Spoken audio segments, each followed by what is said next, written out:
And we're live. What's happening? What's happening, Slabber?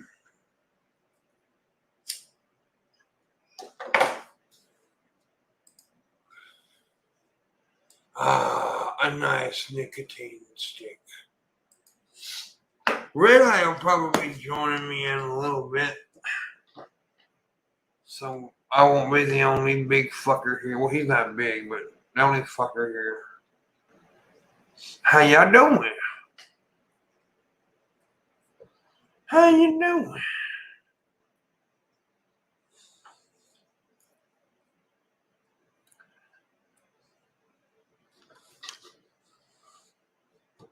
Oh yeah. Oh yeah. Damn it. Okay. Why you don't love me? Okay. So, anyways,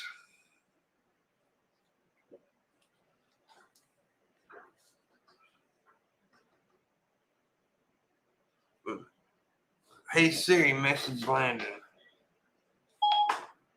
What do you want to say? You can join the stream if you'd like, if you're bored. Your message to Landon says you can join the stream if you'd like if you're bored. Ready to send it? Yeah, yes. Okay, it's sent. It said born. Have you guys ever heard Siri say Discord? She says Discord. What's this? Hey Siri. Message Red Eye. What's this? Your message to Red Eye says what's this? Ready to send it? No, delete. Okay, I won't send it just yet. Let me know when you're ready to continue. Delete. Stupid bitch. Never mind. Anyway, she says Discord. She says Discord.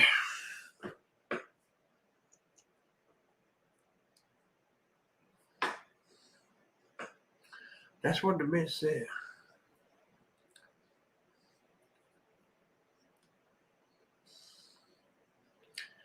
So I still got swelling all up in here, but I think it's getting better. The fucking knot right there, it hurts like a son of a bitch. But anyways, I like Santa Claus tonight. I like a fucked up Santa Claus. Ho ho ho, motherfucker. And I've been wearing a mask today. I had to go to a couple places, and the mask always fucks my beard up. It's not a good life during the pandemic life.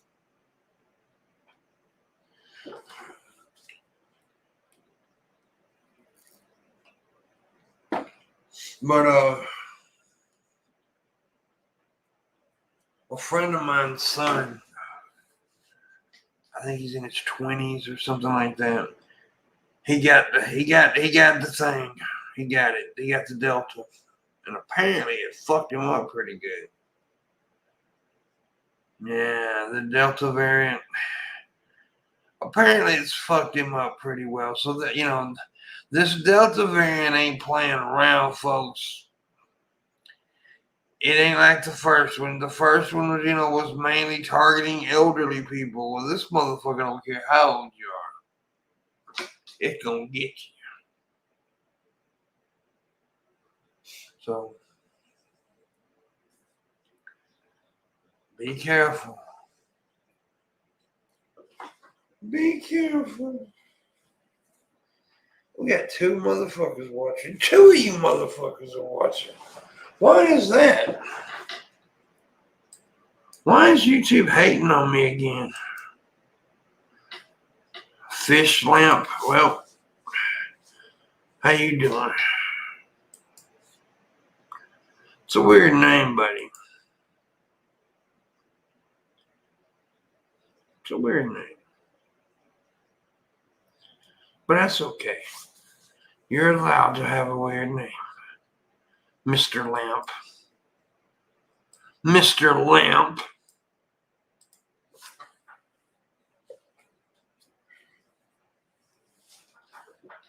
How you doing? I'm glad you're here. Unless you're a troll. If you're a troll, then fuck you. But and you quite possibly are with a name like Fish Lamp.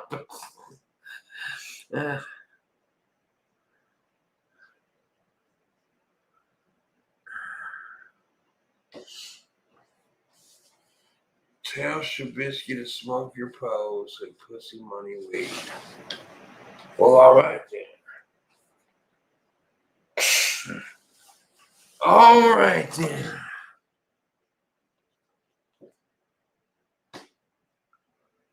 I'm good, not a troll lady person. How's it going, Pill? What's up, Vlad? John says, yo, what's up, John? Just John. It's just John. Nothing to go with it. Just John.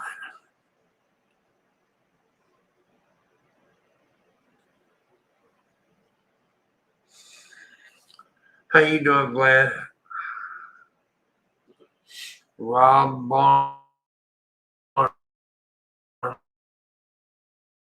says, what? That's your name. You gotta go change it right now.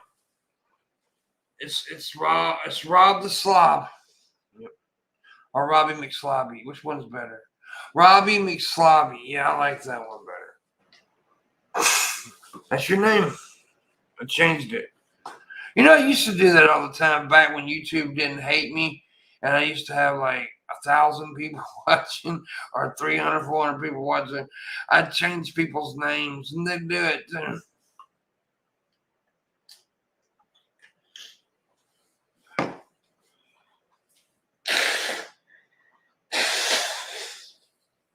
Sorry about this, but I got this infection that I'm trying to get rid of. I'm taking medicine and stuff, but yeah, it's bad, dude. It started out as a sinus infection, and it got into my bad teeth. It's all fucked up.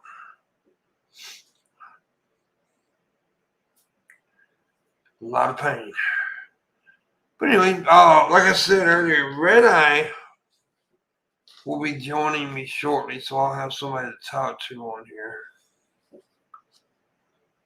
You know. Vlad, you want to join me?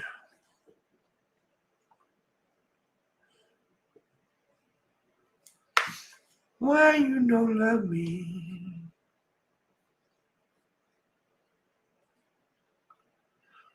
Rob Barnes. I can barely make out them little thumbnails, but you look like a chunky fellow too. Are you a chunky fellow, Rob? Are you a fellow chunkster? If me and you had sex, would our bellies smash? Is that what would happen? Robbie Slobby? By the way, folks, if you haven't heard in the grapevine, I made a bit of a thing yesterday or whatever. I've been going through a bunch of shit recently, right? And mentally been like breaking down and shit. However, I have decided that I'm going to be try my best to be in a good mood. And one of the things to do that with is not to get involved in stupid shit online. So if people talk shit about me, let them talk shit about me. If you are a mod and somebody comes in and be stupid in the chat room, they're gone. And they can call me salty or whatever. But it's about positivity and about goofiness and just me being my stupid old self and having fun and doing comedy and trying to entertain you people. And making money. That's what it is. Funny and money, baby. So, you know, that's what I'm trying to do. I'm not trying to get involved in no bullshit. There's other channels for that. This is not one. This is just goofy and silly. And if you like goofy and silly, I'm your guy.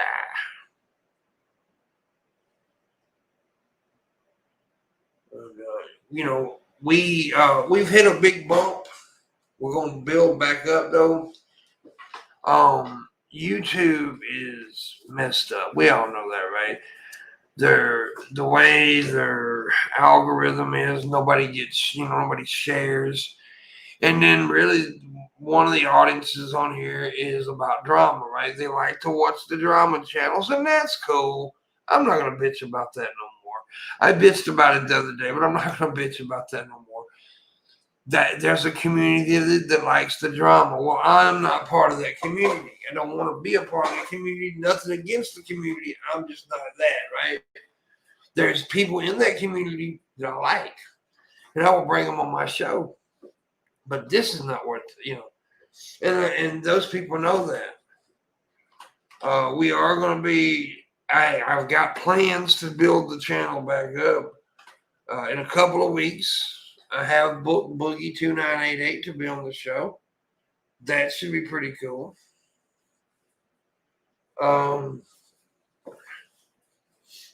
So yeah, I've got friends that can build the channel back up, so we're going to do that. We're going to do it Pimpmunk style. We're going to do it goofy, funny, and silly.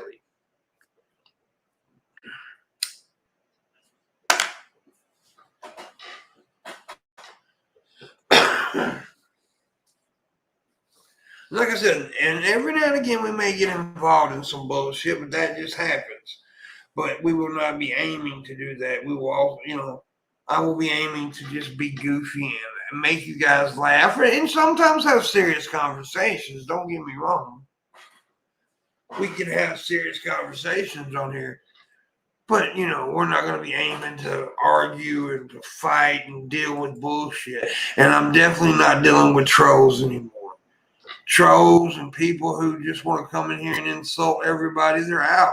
And you can call me salty, you can call me whatever. But now that's one rule I do respect Paul's ego on. He has it set up to where if you don't play by the rules, you're gone. And there should be rules, right? There should be fucking rules. If you can't play nice and play okay, then get the fuck out.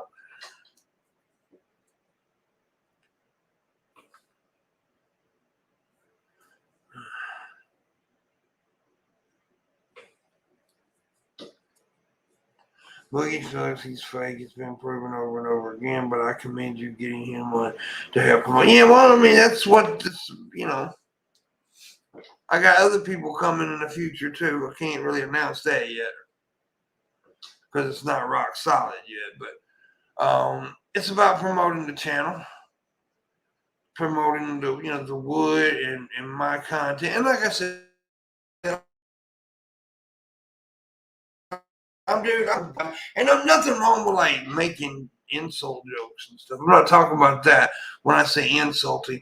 Tom, you know what I'm talking about, right? People who come here just to fucking start shit and fight and be rude and crude. That shit ain't gonna happen. No, not anymore. Not in here.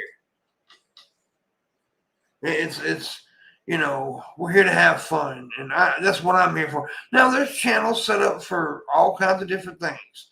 There's channels set up for fishing, talking about fishing. If you're into drama, that's fine. If you like watching the drama shit, that's fine. That's perfectly okay. There's channels for that. And I'm not bitching about it no more. I'm not fussing about it. They get good views and good for them and all that. But, this channel is going to be based on just whatever I'm in the mood for, but mainly to be silly.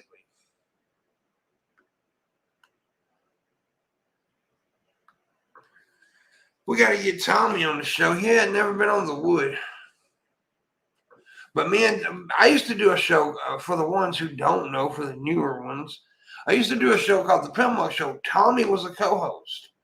And, dude, that was a kick-ass show. That was before YouTube went crazy. And so we pulled in fucking views, dude. We kicked ass. But that was also before the live stream craze hit. Some of us knew it was about to hit, and before everybody started having a goddamn stream, a podcast on here, before everybody started going live. But we did well. We would have 300 people waiting to watch the show. before the show even started, there would be 300 people in the fucking chat room waiting for us to start. So, I mean, these ain't no, I mean, we real players here. Me and Tommy and, people like, when we talk about this shit, we know what we're talking about because we've done it. We've been there. We've, yeah. But YouTube is not the same place it was 5-6 years ago. It's just not. It doesn't work the same. The algorithms aren't the same. Everything has changed. It's hard to get your shit picked up, but we're going to do it here. I promise you that. Promise you that. Dude, if I sound funny, which I always sound funny, but it's because I got a lot of swelling and it's pressing against my sinuses and fucking hurting. You're listening to Metallica right now? Well, fuck you in the butt. In the butt.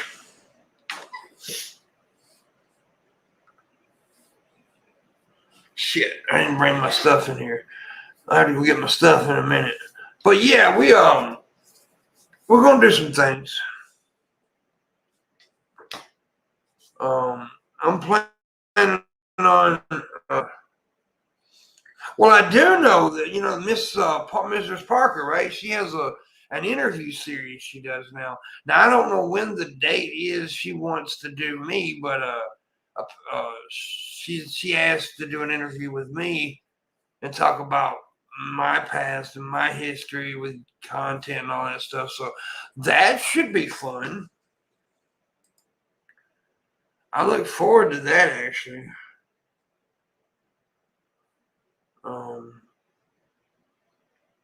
Because I really do like interview styles, and that's the reason, like, every now and again when I bring certain YouTubers on, I actually do an interview style with them. But because, there's cool people out there you need to learn about. And interviews are fun. I like interview style. I may even start an interview style show eventually. And if Tommy was like, wanting to really do some shit, me and him could do some shit to blow people. The content, it may not get the attention it deserves, but the content will blow people out of the fucking water. Because me and Tommy always had good chemistry, good comedy chemistry together. There's certain people that I work well with. Monty and Hannibal. Hannibal Monty, I work well with those guys. Me and Hannibal always clicked, like comedy-wise. Paul's ego, me and him always had a back and forth chemistry that was just good. And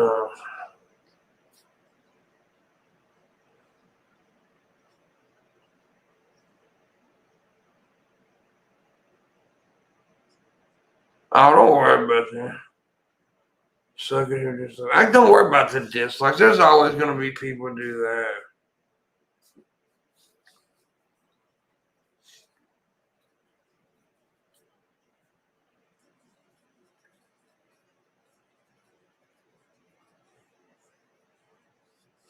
I thought about doing a little show called like Shoot the Poop. Instead of shooting the shit, Shoot the Poop. Where you just get a couple of friends, bring on people, just people that I like. And we just sit there and shoot the shit about whatever. Well, I thought about doing something.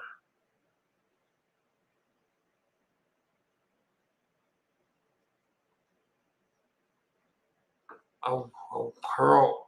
What? Had show together. Yeah. Who? Me and who? I don't know who you're talking about, buddy.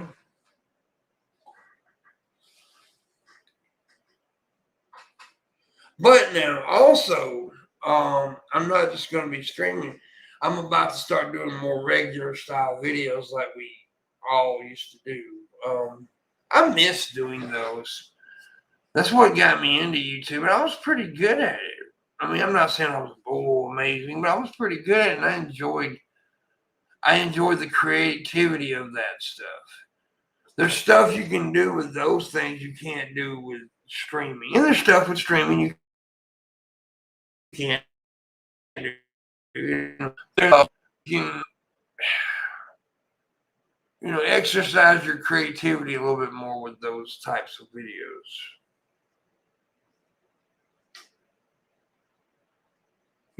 What are you talking about? Oh man, when I do that, it hurts because of this shit right there. Whatever the fuck's going on right there. Oh.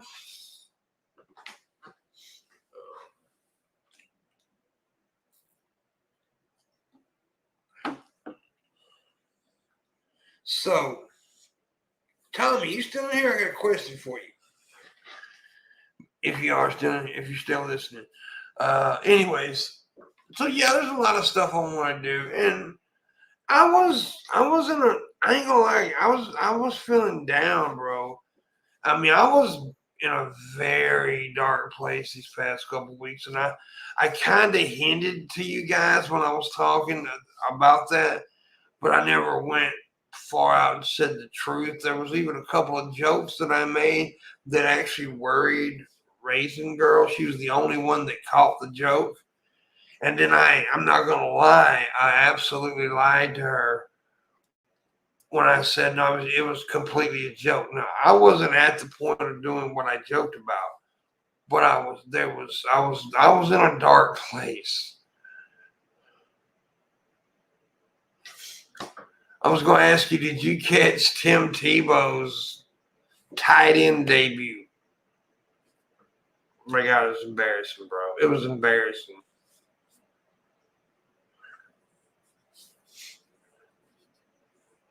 It was fucking embarrassing.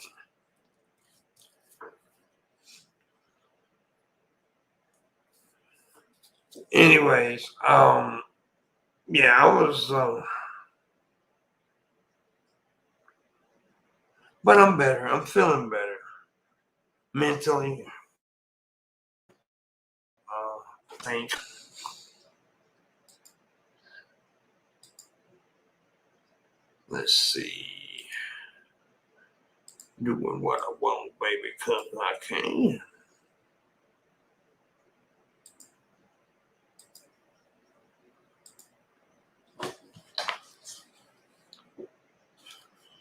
Okay.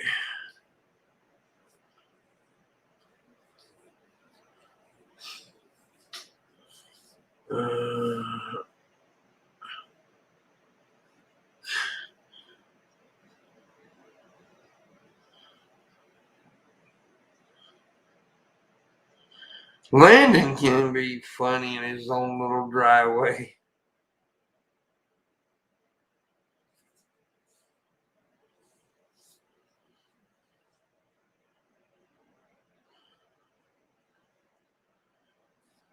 Anyway, waiting for Red Eye to message me. I'm gonna bring Red Eye on and talk to him and have a conversation.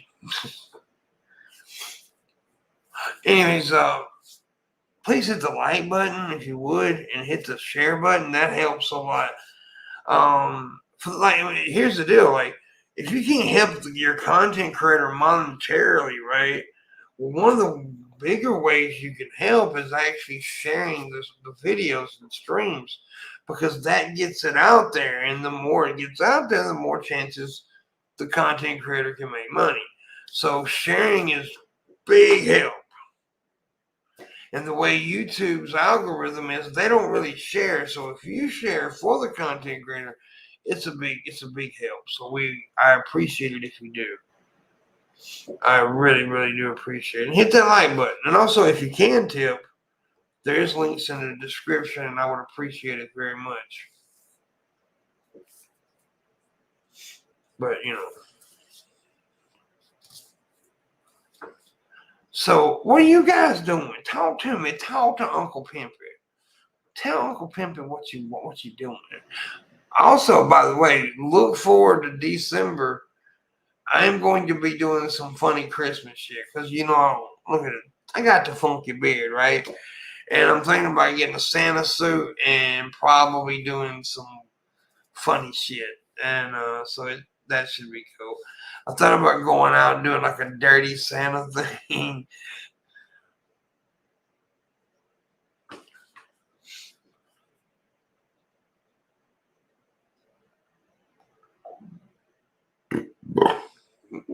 Yeah.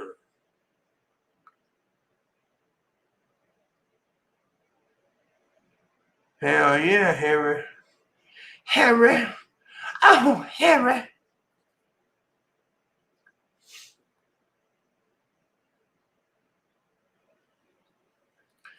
Dude, there's this swelling right here in these fucking knots right there. Right? It's just horrible.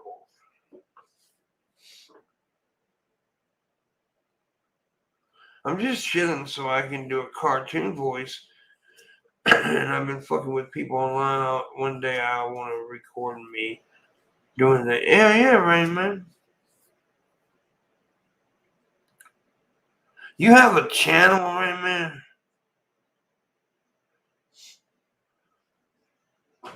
Do you YouTube?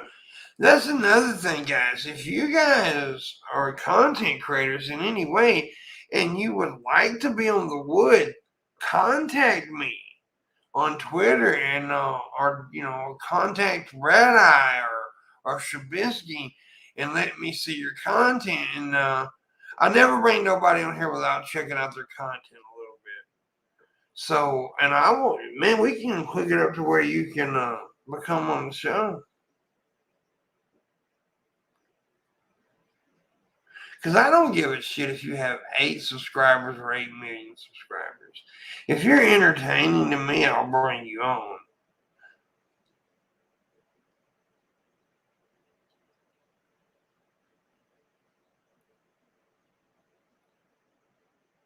So, I mean, I've had some people with a lot of subscribers on here. That one dude, I can't remember his name. He had like 3 or 4 million subscribers, and that was actually one of the more boring shows that I ever did because we didn't really fit well with each other.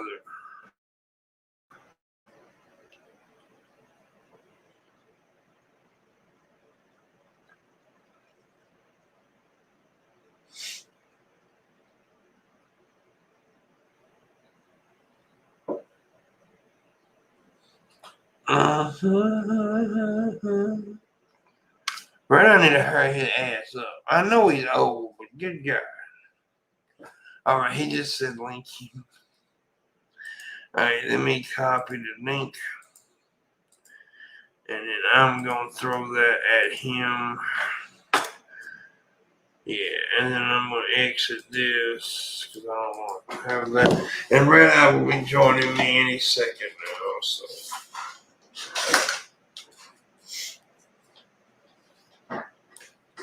All right, Laura, Raymond. That's cool. That is cool. Cool like beans. Why do people say cool beans? I don't understand that. It's kind of goofy. Cool beans, bro. What the fuck does that even mean, cool beans? Why cool beans? Most of the beans that I eat are hot. Why would you want to eat cool beans?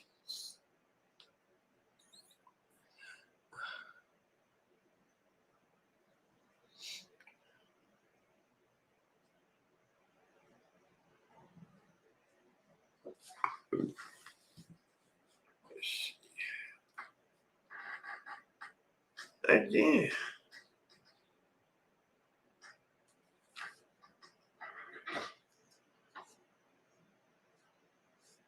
I did. I did. Okay. Yeah, I missed a bunch of junk. Oh, cool beans. Shit. And here's another thing that's always weird to see. Like on Twitter or Facebook, right? Somebody will post, my dad died. And people like the stream. They'll like the post. I mean, I find that weird. Liking what? Why would you like that post? What is that saying? Did you like that their dad died? I never, yeah.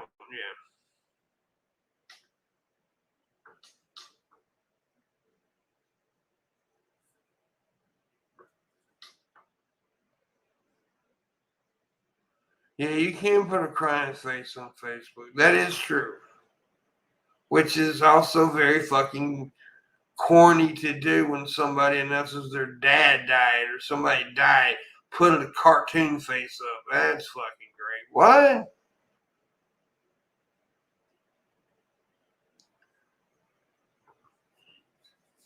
Online shit's weird, bro. I don't like the whole dislike things anyway. I never have. Especially on YouTube, because YouTube people have weaponized it, right? They're gonna dislike it just because they dislike you. Ain't got nothing to do with the content. But the same thing on Facebook. But they don't have a dislike on Facebook, I guess.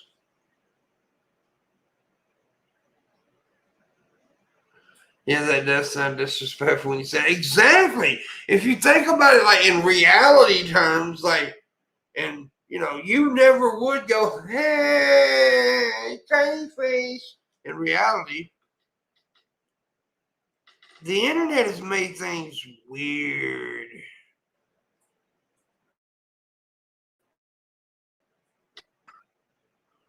What's up, John Vega? No, it's not Santa yet. In December. I knew somebody would make a Santa joke about with a red shirt. I knew that.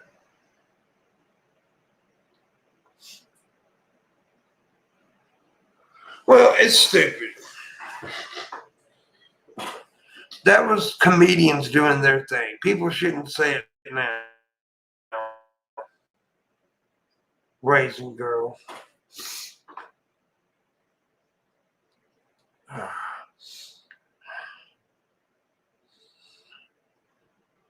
Dude, I'm miserable.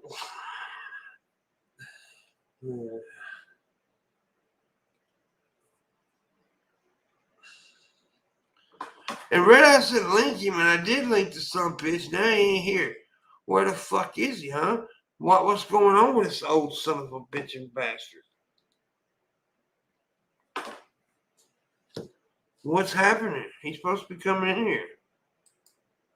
Wait, I linked him. I fucking linked him.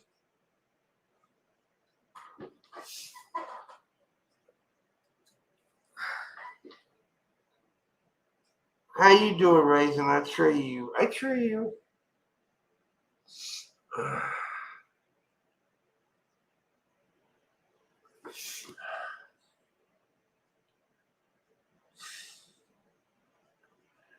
These fucking antibiotics need to work better.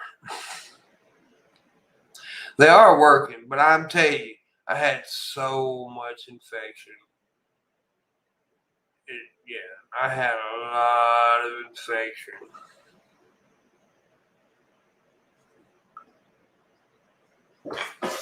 Please hit the like button and the share button. And the tip. Please do. See if we got any tips. No, we ain't got no tips. Tip. It helps.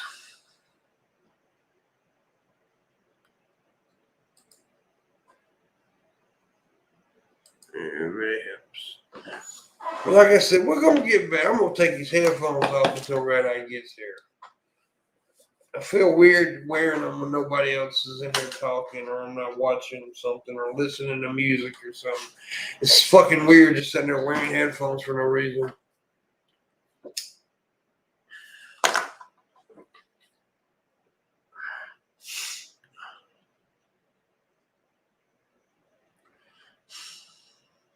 Apple bottom jeans, boots with the fur.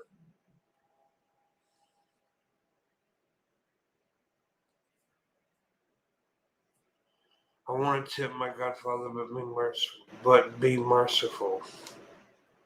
I don't know what you mean by that, but okay. Tip, motherfucker. Uncle Pimpy loves you. I'm glad that you will be getting better. You better get that thing fixed when this clears up. I will if we get the money, baby.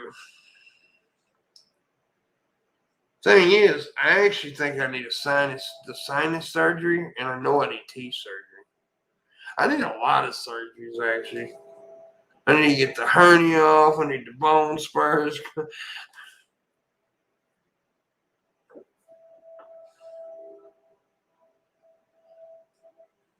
I need a lot of shit done.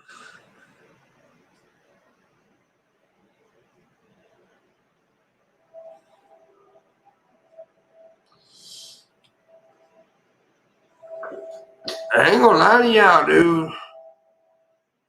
You know I'm an open book. Well, I try to be. And like earlier, I don't think Racing Girl was in here for that. But I kind of apologize to you about something. Because it was, okay, like I said, I was in a dark spot, dark place. And still, I'm trying to work on it. I mean, and I've hinted out that I was in dark places. And I've talked about, a rough spot. I just hadn't, been completely open with you guys about how bad it's gotten. It's pretty bad. I sit and start crying, and I was stressed out I'm stressed out, and it's really fucked with my mind. And I made a couple of jokes the other night that Raising Girl was the only person that called. Now I wasn't actually thinking. I was in a spot to where making that joke was not a good idea because I was in dark moments. I wasn't to the point to where I would do what I made a joke about, but it wasn't good. I wasn't in a good spot. And I'm working on it. I'm trying to get better. I'm getting better. I've been here before. I mean, it's just when I get stressed out to a point, I do get into depression stages. And I do suffer from depression. I always have.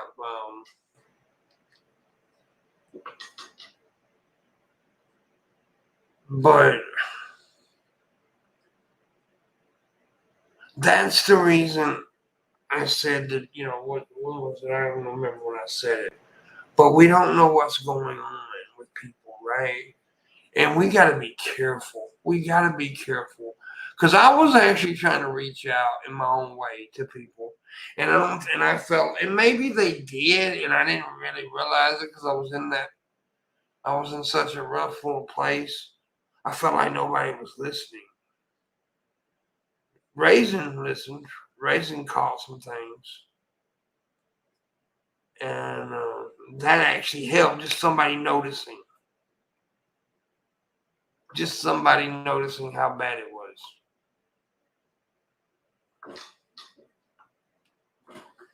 And the pain, well, that's another thing. All this pain set in, right? And it's been horrible. And that was adding to it. And I'm in a financial bind right now that's worrying me. And it's just a lot of things piled up on anything. And it kind of, but I'm not, I'm okay. I'm okay. Don't get me wrong. I'm okay.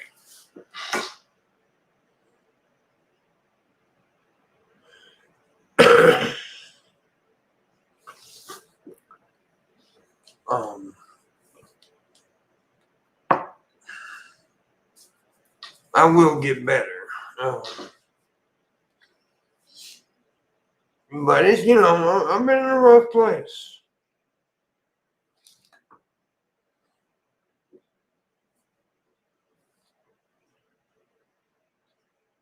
But, we all get there. And dude, it's just so much going on with everybody, right? Oh, there's Red Eye. I'm sorry, I didn't see him. I don't know how long he's been in there. Hey, buddy. Yo. How's it going? It goes. It goes. My state has got zero new transmissions of Delta variant COVID, so our lockdown work.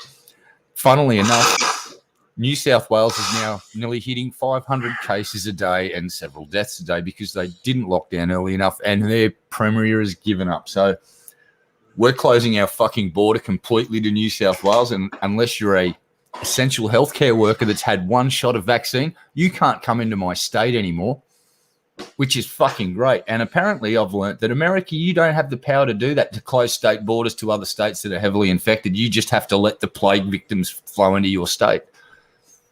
Because there's a federal law that says that you can't close down state borders, even in cases of emergency like this, which I find to be utterly ridiculous. But looks like we might have beaten back the Delta variant, which buys us enough time to get us those Moderna doses in from America next month, and we can all get fucking dosed up. So I'm about 30 days away from a vaccine shot, and I'm feeling a little bit more positive because I was pretty sure that we were fucked last week and going to end up like you guys, but we might be dodging a bullet.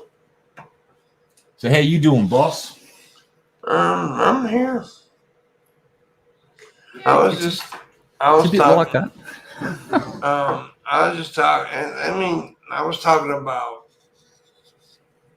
how I was getting a little personal. Talking. Okay. One thing is people. Okay, like the other night, right? Friday night. I was not on the show, right? Well, it's because I broke down crying.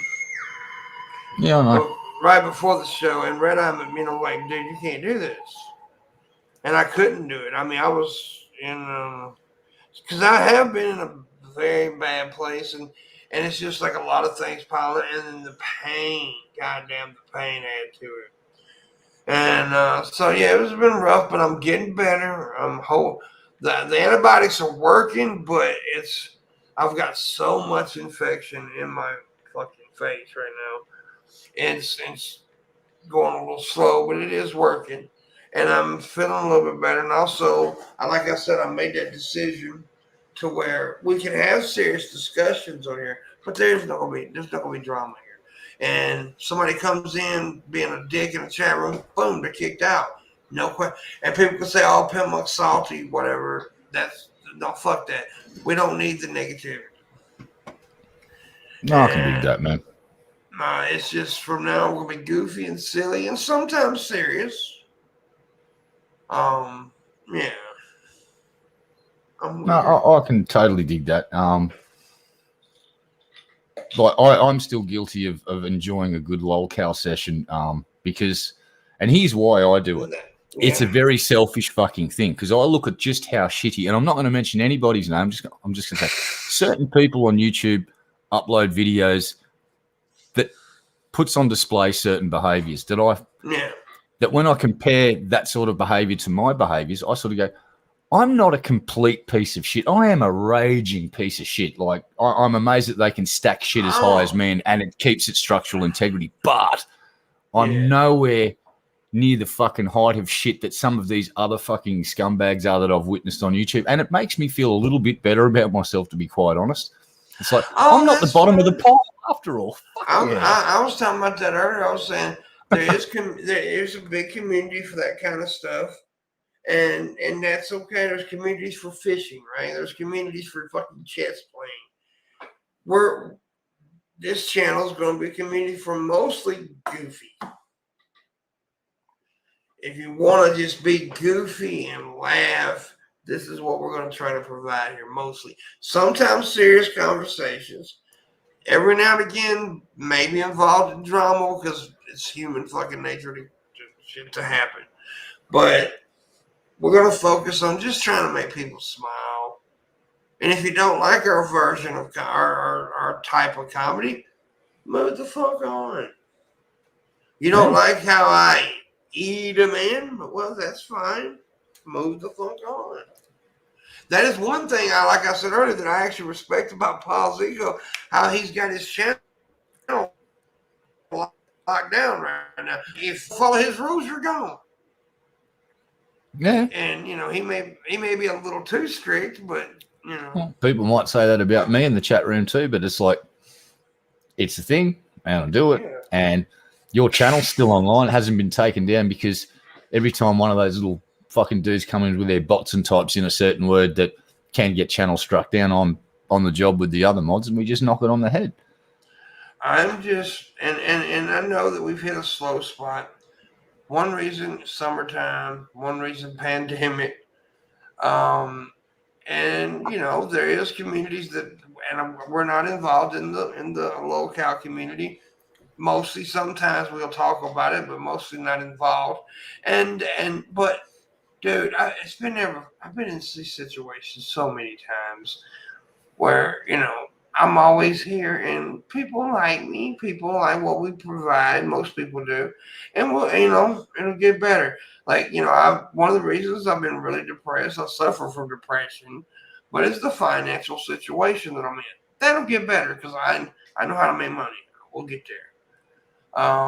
But I'm working on it, and sometimes we all get to in a spot and mentally that ain't good. And I was in a spot, and yeah, dude, and that's why I said earlier, you got to be careful when somebody tells you, "I'm in a bad place." Be careful what you say to that person because you could make it worse, and you don't even mean to. It's like everybody knows I don't give a fuck about fat jokes, right? I don't give a fuck.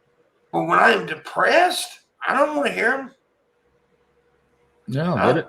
I totally get it, man. It's like that's why I disappear for sometimes for days at a time. I just fucking go fuck people, fuck human beings, and Landon can barely get a fucking conversation, let alone anyone else. You and Landon are about the only two people I'll talk to when I'm crawled under my rock, and just the missus comes down and says, "You want some food?" I'll go, "Nah."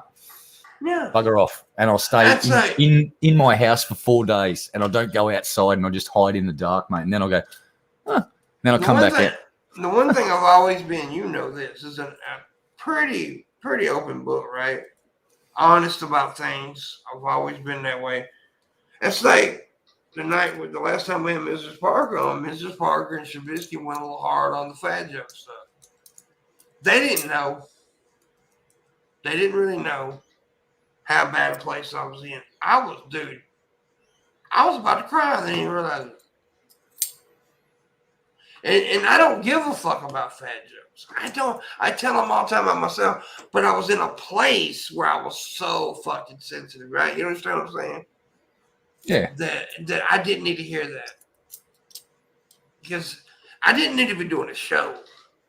Yeah, that's what you should have taken is a week off and let the rest of us fucking do the show. When you're like that in future, take the fucking time off, mate.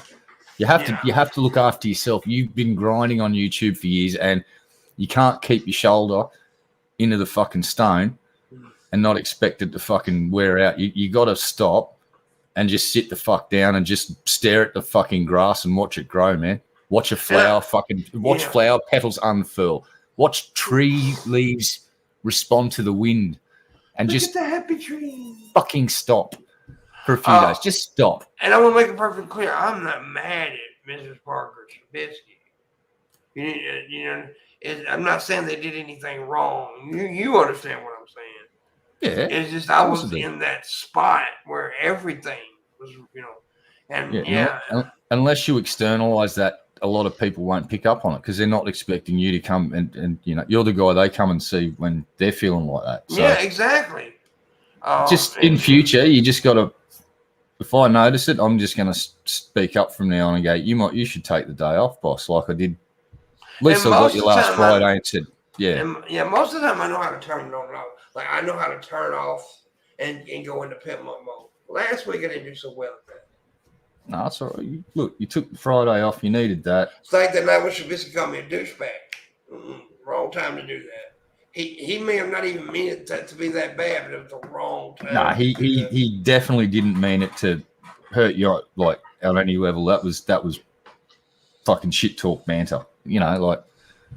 That's what we do. That we shit talk. But when you're in a fucking, I'm going to use that famous quote, a weakened state.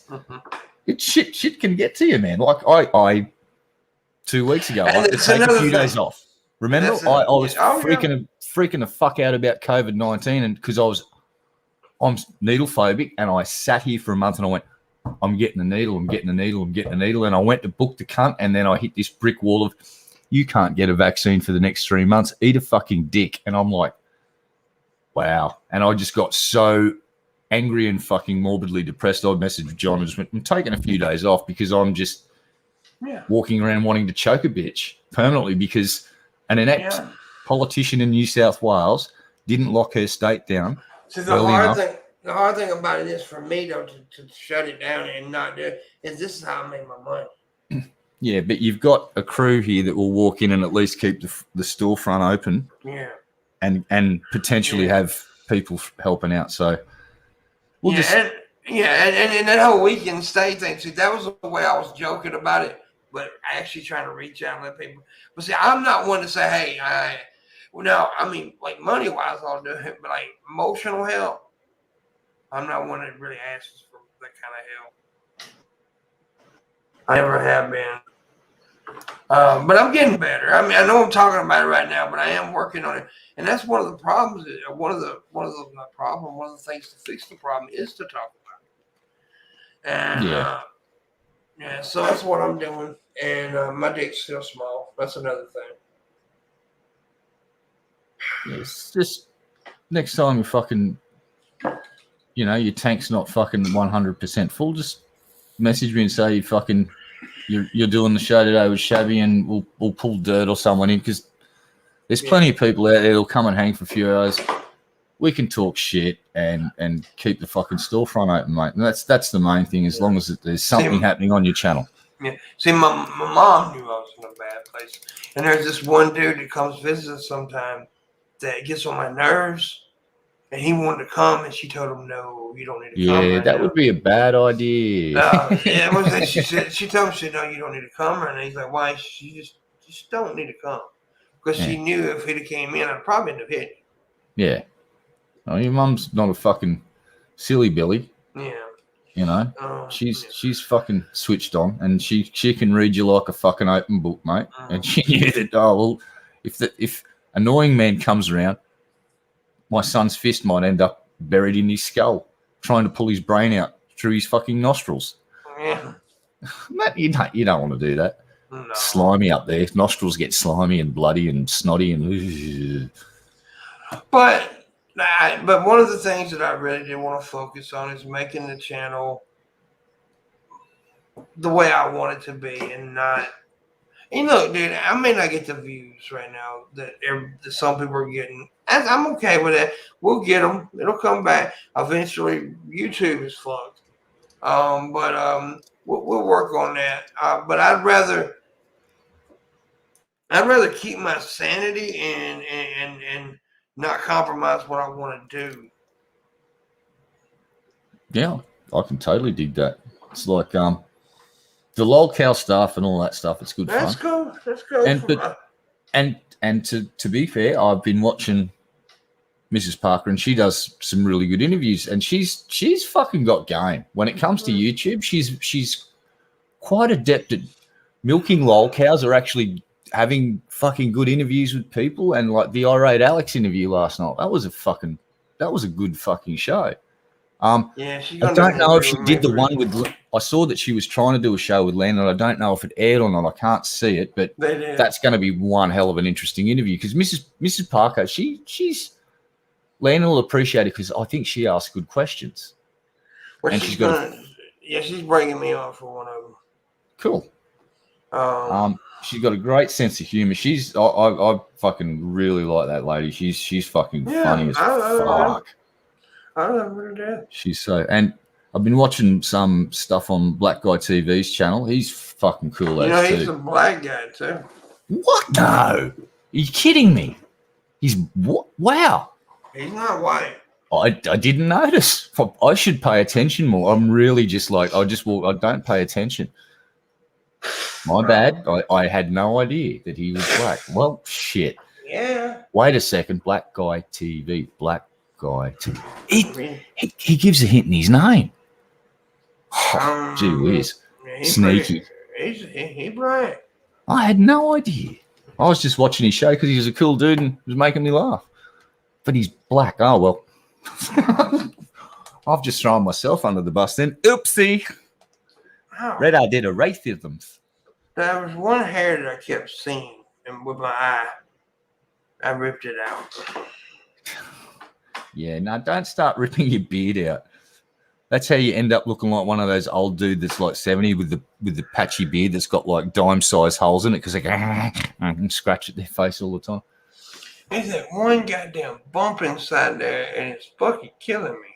Yeah, that'll be an abscess, probably. I'm gonna mash it. No, don't fucking do that. Keep taking the antibiotics and call that doctor if it doesn't fucking get any better because they might have to go in and nuke you with some really heavy, juicy ones or give you an IV drip. Really fucking nail it. Mm-hmm. But that is the time. I'm going to nag you like a fucking grandmother. That needs your tooth needs to be fixed, and that is your next priority. Paying your bills and saving up for that dentist. And I don't want to hear an argument because it's going to kill you, dude. I tell you what you got to do right now. You got to talk. I got to go take a shit. All right.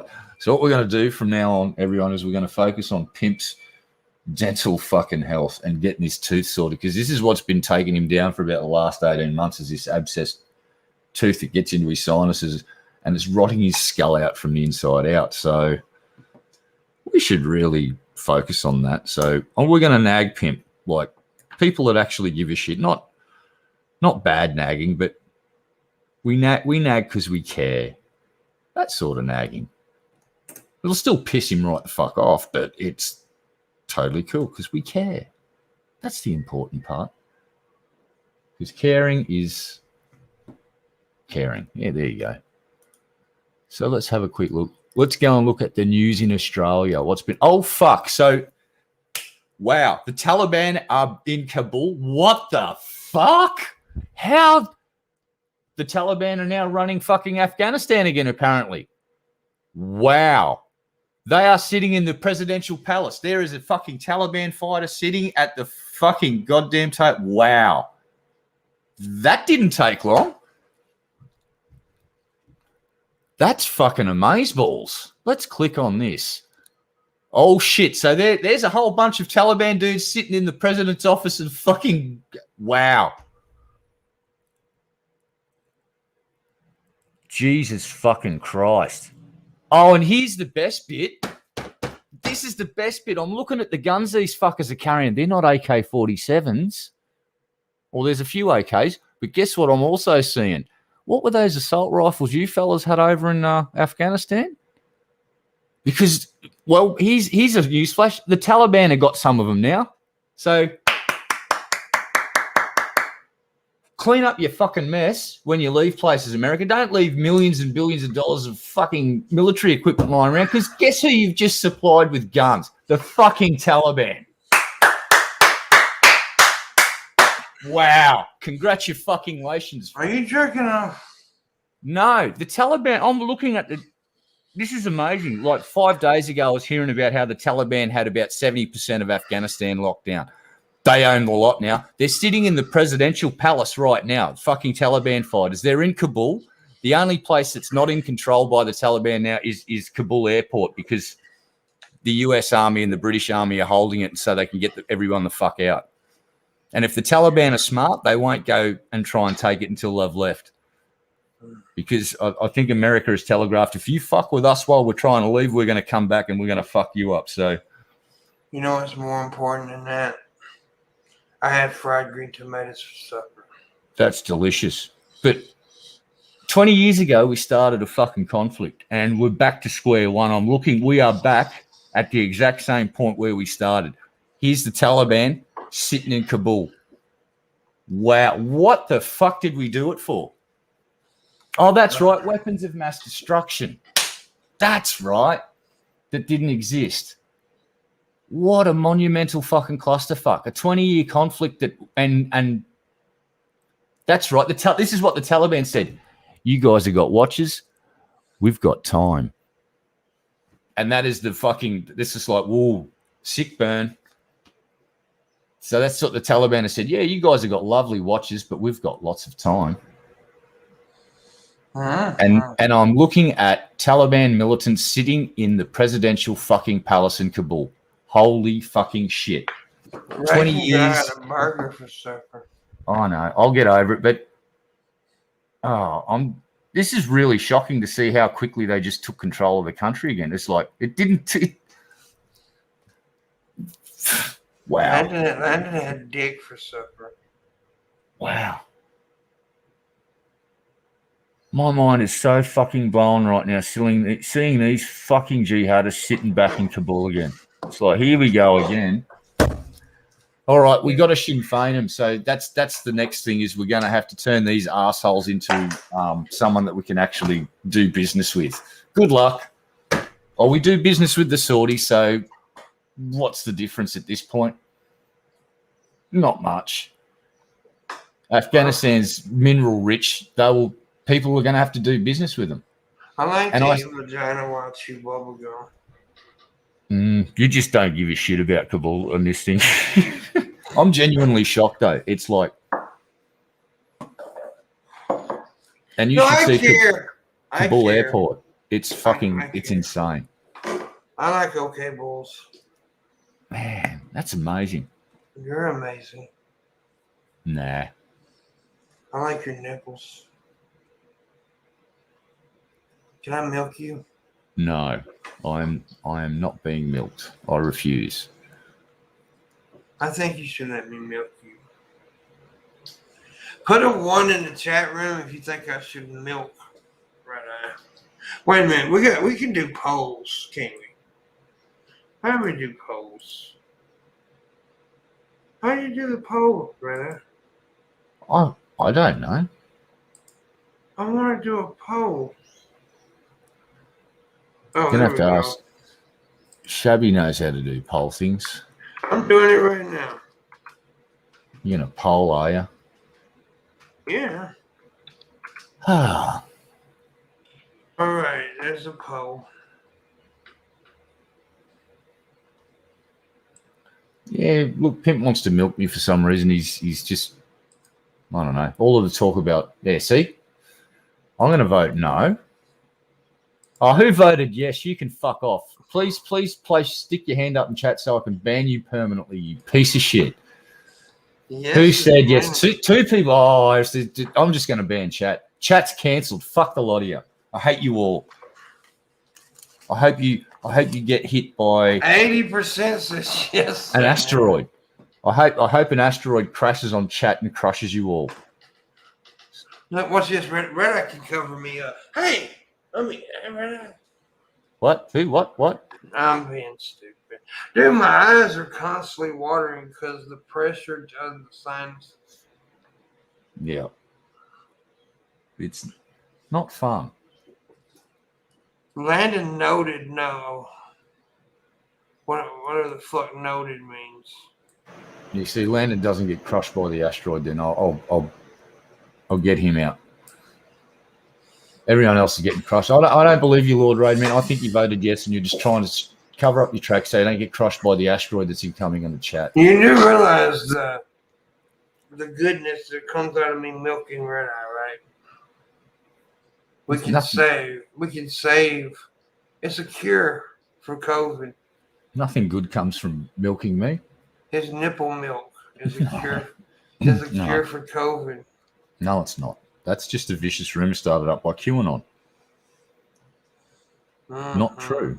It's not true. So yesterday, Donald Trump was supposed to get reinstated, said the pillow guy. What happened? Let's see. Let's make up some really good bullshit. Fuck. You know what? I'm not going to put any energy into it. Oh, what? The QAnon prediction didn't come true. Oh, what a shame. Never saw that coming. Dude, they're so stupid. It's every other month he's supposed to get reinstated. Oh, Trump came out and said that Biden should be immediately removed from office because of the whole thing you were talking about a minute ago. Oh, okay. Yeah, righto. Because Biden was the one that sent folks in. Now, who was president during that time? Let's go back and have a look at the history books. Well, it was a bit of a shared clusterfuck there. It was like the Bush. There's a bit of was Clinton in power when we started fucking around in the Middle East heavily, or was Bush? Was that Bush? The first Bush, yeah. So it was senior was. Oh, that's right. Condi Rice and fucking Colin Powell and fucking old mate that used to run the CIA. That's right. And then Junior went back in and did the mission accomplished banner and landed on the aircraft carrier and went, look, we bombed a few people. We win because we're America. And then for the next 15 years, we were engaged in a war of attrition with an enemy that we would not beat because we weren't committed enough to the fucking cause to finish them off, which made no sense. We should have gone into the fucking foot, like the highlands of Afghanistan, and just gone into every cave and just fucking sealed them shut. Yes, no. Yes, I know, Landon, but right now, I can't do it right now. Yes, that's going to be the priority, though, boss. And I'm being serious here. You need to make that a priority. It's the number one thing to do now, other than directly paying bills. Is you need to start a kitty up for that dental fund. Oh, You need to get that shit done because for the last 18 months, every time you gotten sick, just about, it's because of that fucking goddamn tooth fucking with your sinuses, man. And you'll end up with a bill like Galen's, and and you are not gonna be able to fucking take a hit of fucking 15 grand for a dental bill, mate. 500 is going to be much better than fucking 5,000 or 15,000. Oh, it's the whole mouth I gotta get taken care of.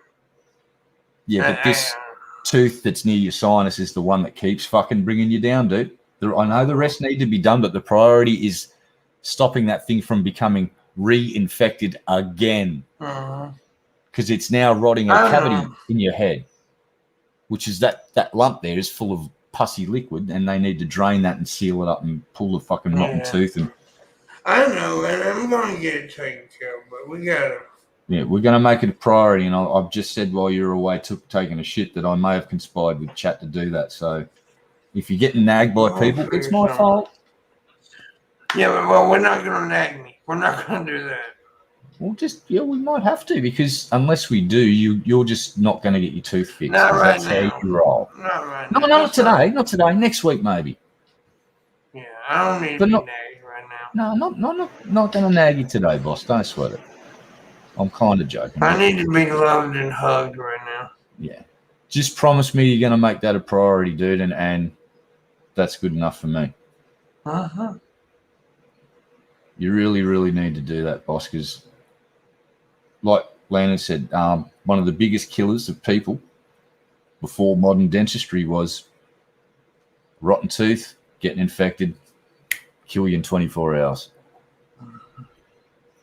Now, I've just cracked a little bit off one of my old, and it's got one of those sharp edges. So I woke up this morning with a big cut in my tongue. So I've been asleep and I've been going across the broken tooth, and it's just like slicing my tongue open. It's like, yay! I've got a knife tooth, and it's slicing into my tongue. I'm so fucking broke. Yeah, I'm broke. I've got to pay out my mobile phone contract because that's the thing that's killing me, is paying all of that money each month. So I've got to pay out the phone and get a prepaid contract and stop paying stupid amounts of money for cell phone access. I found a plan, $20 a month. I get 8 gig of data and all the calls and texts that I can make included. And you just pay up front for 12 months, $200. So that's better than $100 a month, I reckon. You reckon? Oh, I reckon so. Landon, does the math add up? If I stop paying $100 a month and I pay $200 a year, over that year I should save a little bit of money. I think that's how that works. Give me just a second. I gotta do a quick phone call. No worries, boss. We got this. So yes, doing that. And what else are we doing? Scored some cool Hot Wheels the other day. Hold on, I'll go and get these little bastards. What did I get? Everyone's going, oh God, he's talking about Hot Wheels. Run! It's like, nah, you're trapped here, sucked in You just stay here and listen. Oh, I'm destroying my desk. There we go. Stupid headphones. Come here. What we got? What we got? What we got? Cars. Do. Come here, stupids. All right. Shitload of cars. Why do I collect Hot Wheels? Because I can. So, got a Cybertruck. Ugliest Hot Wheels car ever. Yeah, say hey to everybody. Hi, everybody. How are you? Hey, Mama. Hello. That's Mama Pimp. How you doing, Mama? Red Eye said, how you doing, Mama? I'm doing pretty good. Well, Outstanding. pretty hard Well, Landon's in the chat room. He said he wants to suck your nipple. whoa. Landon did. Oh, shut up. Yeah. Are you coughing? Are you okay? Yeah, Are you dying? shut up. Red Eye called you a hoe. Pimpmunk. He did. Yeah. You're a And horrible Raisin friend. Girl says she wants to do scissor action with you. Then what? Raisin Girl says she wants to scissor you. You? Shut Wow. up, John. I didn't say this shit, they did. No, you're Oh, not. my. Yep. My mom would never lie. Anyway. Just hang up on him, Mama. Yeah. Landon said he wants to present his best compliments to you. Thank you. Now you gotta tell everybody to tip. Huh? Tell everybody to give us money. Okay, everybody. Y'all need to tip. There You you heard, go. you heard, Mama. All right. I love you. I love you. Bye. Okay. Oh, dude, you're lucky I was just about to start talking about some Hot Wheels cars that I bought this week, so you just saved your own stream. Not when Mama was talking. Oh, far out. I can't believe it. Raisin Girl said she wanted to scissor my mom. That's I crazy. know. That was a bit rude. What? Wow, Raisin. It's kind of Wow. nasty. Wow. I mean, my mom's attractive, but shit. Yeah, if you guys would please consider tipping, it is much needed. It really is. I mean, it's needed. Just say that.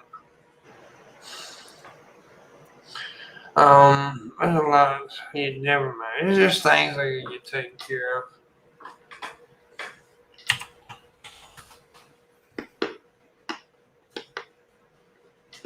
Anyways. Oh, Google's my friend. So what if I told you that there may, and I need to confirm this with some more research, but there are clinics in Mississippi. Can we not talk about this right now? All right. I mean, give me the links on Discord and shit, okay, buddy? Yeah. Well, here's the magic word: free treatment, and I'll leave it at that. We'll talk later. But this could be the way out of the problem without having to worry about raising mega If amounts it's of fucking cash. local, yeah. Well, dude, here's a crazy idea. What if you spent $50 or $100 on getting a bus ticket to where, if it's 3 counties over, it's still way cheaper than paying the fucking full rate for a dentist. Anyway, you don't want to talk. I'm respecting that. We'll talk later. No, that's cool. I mean, I wasn't trying to be an ass. Either. No, dude. I know. You don't want to be nagged. You've made that perfectly clear. And this is kind of bringing the point up again after you said you don't want to talk about it, which is technically classified as what? Nagging. So Being a bitch ass motherfucker. yeah. Oh, it's because I care, though. I couldn't just Yeah, switch I off and go, know. oh, I hope you have your rotten tooth and I hope I'm in your will and I get all your stuff. But I won't do that. Yeah. Yeah. Mm. Because you're leaving all your stuff to Shabisky anyway. I ain't got nothing to leave. Well, I do got a few things. Got a Coca-Cola Zero yo-yo, dude. What you talking about? My mama and Luna gets my shit. Yeah.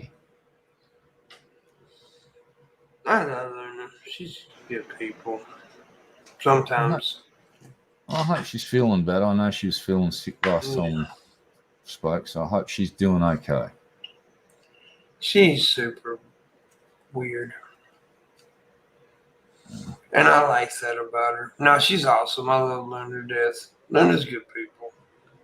I like people that have very unique laughs, and she's got a very unique laugh. She got a cute butt, too. It's just an all-round package of awesomeness, really. I like her butt. Well, you know, I don't want to comment about her butt because then you'll get all like puff your chest out and want to beat me up and stuff. See, look, see. It's all like a peacock, gets his tail out, starts strutting around, saying, "Get away from my lady friend." Did you just say you want to pee on my cock? Yeah, that's exactly what I said, verbatim. You just quoted me exactly. You're fucking weird. Amazing. You have a photographic memory. Why are you so weird? I don't know. What's today? Guess what it is tomorrow? Monday. Tuesday. Not be Monday. It's Monday. It's going to be Gay Tuesday in Australia, and you know what that means? Time to get my gay on. Wear my rainbow shirt all day. You know, they don't do that all the time, right? We do here. Gay Tuesday's a thing now. I mean, they don't always. Gay people don't always wear rainbow clothes. On Gay Tuesdays, we do. That's part of it. Everybody just wears rainbow-coloured stuff. It's just like big rainbow pride, gay parade, big gay orgy. It's everywhere. Walk into McDonald's, Ronald McDonald's wearing rainbow stuff, and he's just fucking customers. They're loving it. Ronald McDonald's definitely gay. Yeah. Hamburglar, dressed up in his rainbow parade stuff. Just he's in there. He fucks hamburgers. He's got a bit of a kink. We just let it slide. We just pretend that the hamburgers are gay, and that gets him past muster. Gay Tuesday. Should try it. I like gay Big Macs. See, look, the big gay agrees. It's a big gay. That's weird. Shit.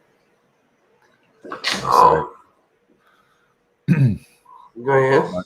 I didn't do it. No, I was about to say, I must make a confession. The concept of Gay Tuesday came from a channel called Sergeant Ducky. He's a fucking funny son of a bitch.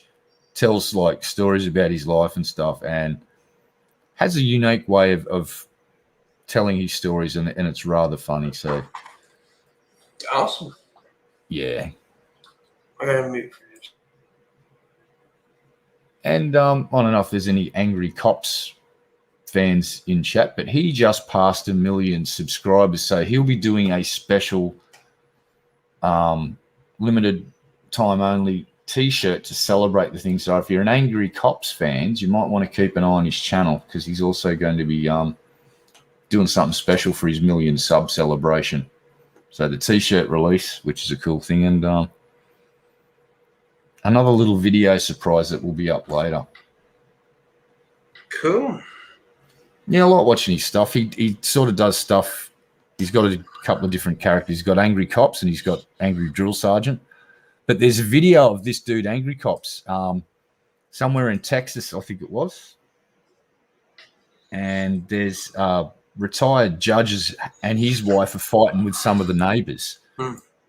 And the cops come out, and the retired judge starts going, "My fucking daughter-in-law is a cop and my son is a cop," and starts name dropping that he knows all the cops. And this goes on for a while. Then Angry Cops comes up, and basically by the end of the conversation has got the judge in cuffs going, "What do you want me to do, guy? You've just name dropped and said you know all the cops. What am I supposed to fucking do now? Am I supposed to let you stay here?" Places. And the judge went, "Meh," and the dude's just grabbed me, says, "You come on with me, boss," and slapped handcuffs on him and fucking threw him in a cop car. He arrested a former fucking judge for fucking talking back. It was great. So that's why I like Angry Cops. It's like any dude that can walk up and just tell a former judge to shut the fuck up and throw him in a squad car is a bit of a legend in my world. There you go. I can't wait to December when I do my Dirty Santa thing. That's going to be fucking cool. Yeah, I'm going to go around and talk to women And probably go to jail for sexual. But it's gonna be funny though. I think. It's either going to be funny or it's going to be on the news. Hey. A man in Mississippi today was arrested for obscene verbally. How would you put it? What is it? What would they say? Is it public obscenity charges? What would it be?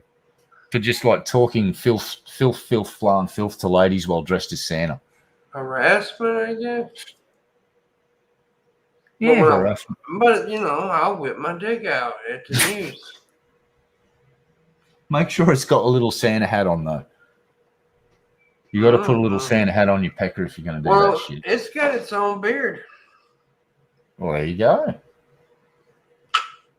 Just do a bit of manscaping and just basically replicate your fucking head down there. Hell yeah, homeboy chicken. Just a nice big fucking beard off your ball sack. Perfect. Come on, get I'm gonna tell you something else. I'm about to blow the fuck up on TikTok if they stop taking my shit down. Yeah, they've become a little bit sensitive at TikTok. They're starting to do the takedown-y. You can't say that to other people. It's like, what? Yeah. Oh, well. Yeah. Everyone just gets a little sensitive. I get it, but people are weird, man. Shit talking on the internet was what made it so good, though.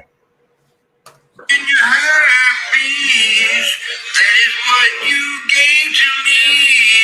I really hate your ass, you see, for giving me an STD.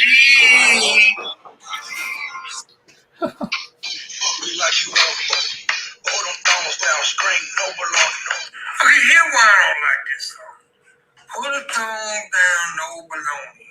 See, I immediately think about actual baloney, right? My mind works that way because I'm a fat dude, first of all.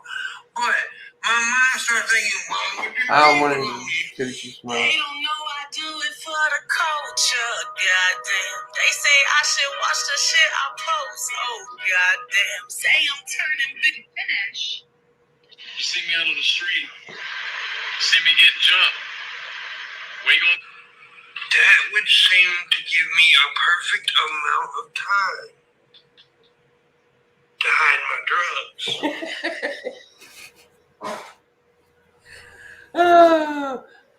If you ain't acting crazy, tell me why you don't love me, Renee? I don't know, boss. Oh, you'll like this one. You'll like this one. Supposed to be just a flirt. It was supposed to be just a flirt. It was supposed to be just a flirt. It was a shit.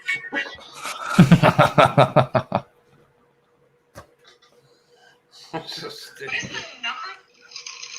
Dude, this motherfucker. He eats the bone of the drumstick. Look at him. What in the fuck? No. He got a bunch of pills where he does that. He eats the fucking chicken bones.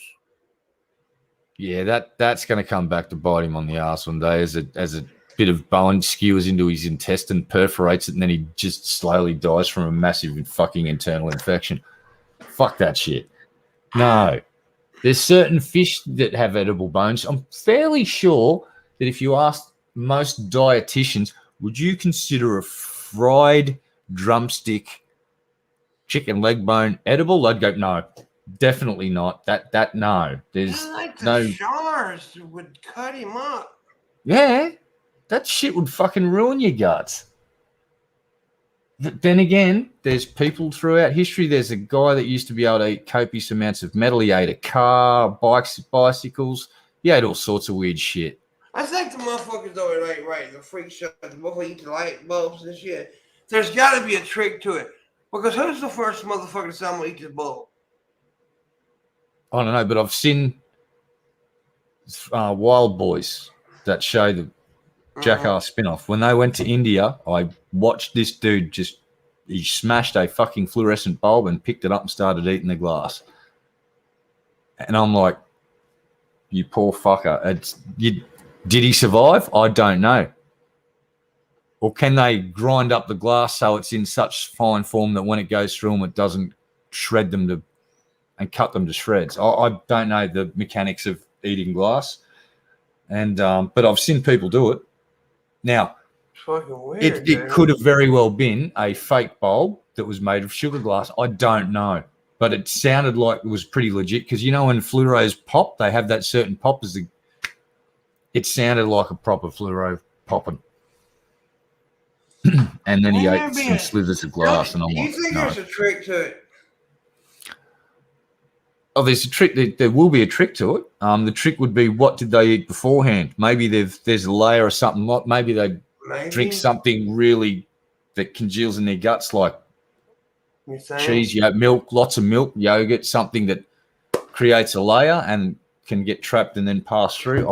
But again, I'll tell you a trick I learned recently. Have you seen the strong men people? Not the strong, and not in the sport, but like with the motherfuckers that'll get up against the wall and have a car, somebody trying to drive the car and they hold the car back with their legs. You ever seen that?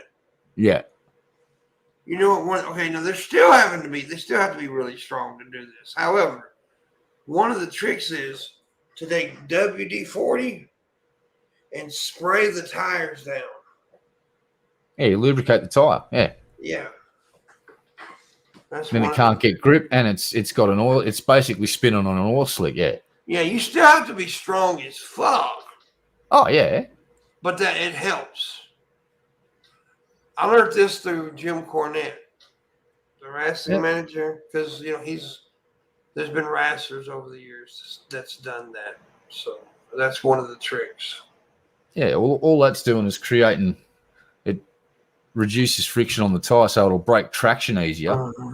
And as long as he's got that thing wedged in place and he's putting a certain amount of force, he's just got to equal or put a greater amount of force pushing into the car than that's being generated by the slippery tire. And once it breaks traction, it's just easy to hold it there. Yeah. That's pretty cool. I like to learn shit like that, though, like little tricks, what they do. It's like in professional wrestling, right? They're still going through the fucking table. So, like, not the tables where they bust, like the announce tables when they powerbomb them through that shit stuff. Yeah. What they do is they take the pins out of the table where it can collapse easy. Yeah. But they're still going through the motherfucker. Yeah, dude, they're still getting fucking power bombed off a fucking thing, and they're hitting a fucking solid object. It's just funny thing about if you can make it so it's not a dead stop straight away and it gives a bit, that takes all of the major amount of the energy out of the blow, and it just it's just about making it, instead of just having them hit a dead stop straight away, they hit it and then the table will drop a foot or two and then they'll slow down during that time and then come to a dead stop. But that's why I hate when people like talk about wrestling. They're like, "Oh, it's so fake." Dude, you do that shit and tell me it's fake. Yeah, it's not fake. It's choreographed. It's choreographed. It's choreographed and predetermined. It's like a fucking ballet for men that are throwing each other the fuck around. It's most of it's predetermined. Yes. Is it fake?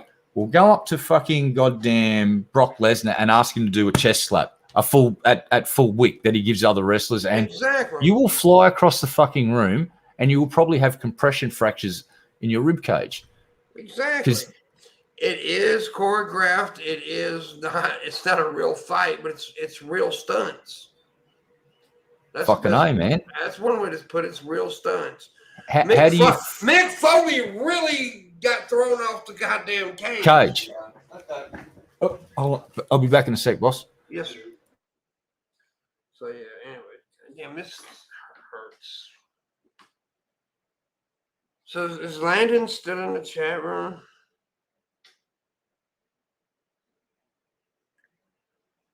Few people left. Why is everybody leaving? Y'all come back. They can't hear me because, they left. Sorry, motherfuckers. Landon's dead. Raising girl left. Nobody's watching me. Nobody loves me.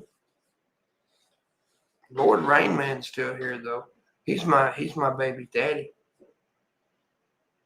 I love you, Lord Rainman. I want to run through fields of daisies with you.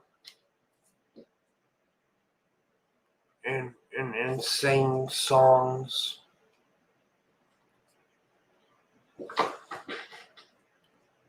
That's what I want to do. By the way, I drank milk of magnesia earlier, so I'm shitting a lot. Why you don't love me? Come now, come now. Come now, folks. Oh my God, that hurts. This kills. We got a few people come back. Yeah, did they come back or is it just new people? Do me a favor, guys. Like I said, if you can't help monetarily, I understand you can't tip with it, but sharing is another way to really, really help. If you share the stream, because people will see it, and that's more likely a chance I can, make money and get viewers. So sharing really helps and liking helps. So please do that. And if you can tip, I would appreciate it tremendously. You so would. You so would. And by sharing, I mean share it on Twitter, Discords.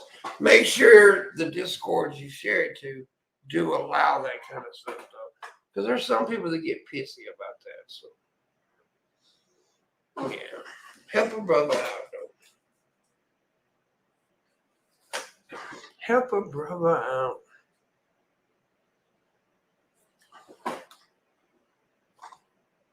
I'm about to light the wrong end. I do look like Santa Claus with this fucking shirt on.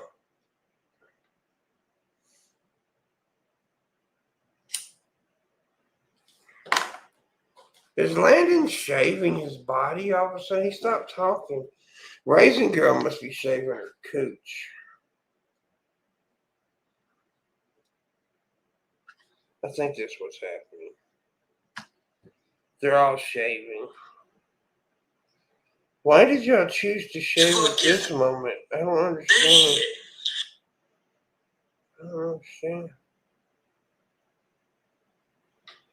I was looking at my TikTok, see what kind of views I'm getting. Please have that. Yeah, thank you, Lord Rayman. I appreciate that. Yeah.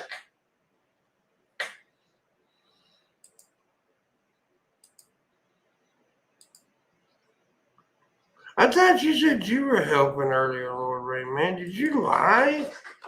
Did you lie to the great Pimpmunk? Oh my God. Oh, by the way, if y'all would, I got a Cash App too, if anybody wants to tip that way. It's, what is it? It's the money sign Pimpmunk. Hey, buddy, you back? Yeah. Home deliveries are great. Yeah, they are. Fucking A, man. You got marijuana, didn't you? No comment. Can neither confirm or deny that. I bet it wasn't FedEx then. No. We can confirm that it was not FedEx. I got a weird question. It's not weird, but okay, I know y'all got FedEx and UPS, right? What other delivery companies y'all have? Because we also have whatchamacallit, I can't think of it. But, Let's see. We got the main one is Australia Post. Australia Post. Yeah, and then you got basically DHL. Yeah, just all the ones. You do have DHL? Yeah, we got DHL and yeah, all the major players that are overseas we have here as well. You know, did you know the major FedEx company and DHL and UPS is all in Memphis? Really? Uh-huh. Okay. The major, yeah. They have that big, giant FedEx airport. They have their own fucking airport. They got their own. Okay. So that's their international sort of, where they take stuff international, right? Uh-huh. Yeah, because Yeah. over here. Well, we've you ever got- seen the movie? What's the movie with Tom Hanks? Castaway. Yes. Well, he works for FedEx, right? Oh, okay. Yep. In Memphis. Right, that's right. Yeah. Because in Australia, we have two options for shipping overseas. I can send stuff via boat, which is a lot cheaper, but it takes 6 to 8 weeks. Or I can send stuff by air, and that takes less than a week. Like I've had stuff in Landon's hands in less than a week. It cost me. You never sent me But- shit. Well, if I sent you fucking Vegemite, what would you do with it? Eat it. No, you wouldn't. You'd smear it over your dick and then do things to yourself. So Oh. technically, you'd still use it. Yeah. No, what did I send? I sent Landon every single flavour of Tim Tam that I could find. I want to try Tim Tam. Dude, I'll send you a box of them too. That's that candy, right? Oh, they're chocolate biscuits. Yeah. And these biscuits, they've got all different flavours now. I think I sent Landon. Here's what I want you to do. Here's what I really want you to do. You make content out of it. Yeah. Find like candy or food that you can ship that is like solely Australian stuff, and I'll try it live. Yeah, oh, dude, that's a piece of piss, dude. And the other one that we should be doing is I the can send you Vegemite. stuff too. Yeah, well, that'd be awesome. So what we'll do, here's an idea. This is my idea. I'll pitch an idea to you. So one of my ideas is that I get you in Australia when you go to a dine-in, you get the little satchels of jam and butter and all that. You can get Vegemite ones of those. If I get a box of those and send those to you, and then you start posting them out to people that are going to be coming on the morning, like a week before they're on, you send them out a Vegemite satchel. The wood. Yeah, the wood. Sorry, I just hung over. Fucking did so long. It was called that. It's still called that in my brain. Sorry. Yeah, that's fine. And we get guests to try Vegemite toast. Like we all sit down, have a bit of Vegemite toast, just to get the reactions from all different people, because it could be a lot of fun, or it might go pear-shaped. But it'd still be fun to just see the reactions of different people. Yes, your from biscuit Vegemite. to try that shit. Yeah. Oh, fuck yeah. Because I know Landon, he thrives on it. He's part Australian. I'm pretty sure of that now. And his family enjoys it too. So, and they've got all the different. I sent them, 3 different types of mites. So I sent them Promite, Vegemite, and Aussie mites. Two lots of Aussie mites, different Aussie mites, and yeah. So Landon's got a pretty decent stash of different yeast extracts. Man, Good source of balls. Send him a whole kangaroo. Jesus, that would be problematic. Mm-hmm. Kangaroos do not like to be corralled. They become unhappy. Them motherfuckers are mean. Although a kangaroo can kill a person. Because what they do is they lean back on their tail and they fucking rake out those fucking back legs. And if you've seen the middle claw on them, it's like a fucking knife. And if they get you in the guts, they gut you like a fish. They will kill. Now, has it happened many times? No. But has it happened? There may be one or two in the history of the world. Oh my god. Oh god fucking damn, dude. All right. First quote for our roof, $48,000 fucking dollars, man. Fuck. 48 fucking grand. Oh fuck. Oh no. No. You damn near buy a house over here in Mississippi for that.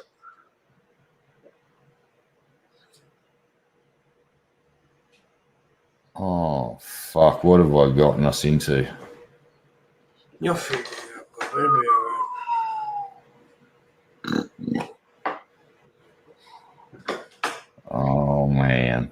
Bunny said, "Rape milk you." Life just became a lot more expensive. Oh fuck. No, I'm putting my mobile phone back in the cupboard and ignoring it for the next hour because it's just going to be telling me bad news from this point. Oh, that's not fun. That's not a message that you want to get. Hey, here's how much it costs to stop your roof from fucking being a non-roof. $48,000. It's like, let's just go to America and buy a fucking small house. Fuck Australia. Everybody's leaving us, Red. We got 2 fucking years. Fucking, if I can get vaccinated, it's just like it's starting to actually look tempting to move to America, and the amount of money we'd save on the house, I could invest in a lifetime's worth of health insurance, high tier, and live comfortably off the rest of the cash. I wouldn't be living like a king, but I'd be doing all right. Oh well, got to do it. How's it going? Well, could be better for me, Bunny. You got a spare 48 grand I could borrow. I'm kidding. Nah, things are all right. I'll get over it. It's just bill shock. It's just all those zeros. Don't like them. Can we take a zero off that bill, please? What's that? No, we can't. Oh shit. So yeah. Well, welcome to the We Need Money channel. Ain't that right? We Need Money channel. No, that's cool. Here's the good thing though. I own the property. Most of the property's paid for already, so we could just go back into the house loan and tap that, slap the roof on it. Because here's the other good bit. In the last 12 months, property values in this area have increased 20%. So if I sell a place tomorrow, I'm not losing any money, even if I put a new roof on it. It's just the increase in property value pays for the roof.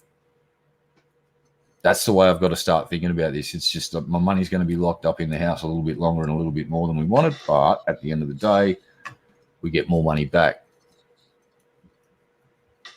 Yeah. And we've established a 5-year plan. We're going to stay here for 5 years. And then Landon's going to love this.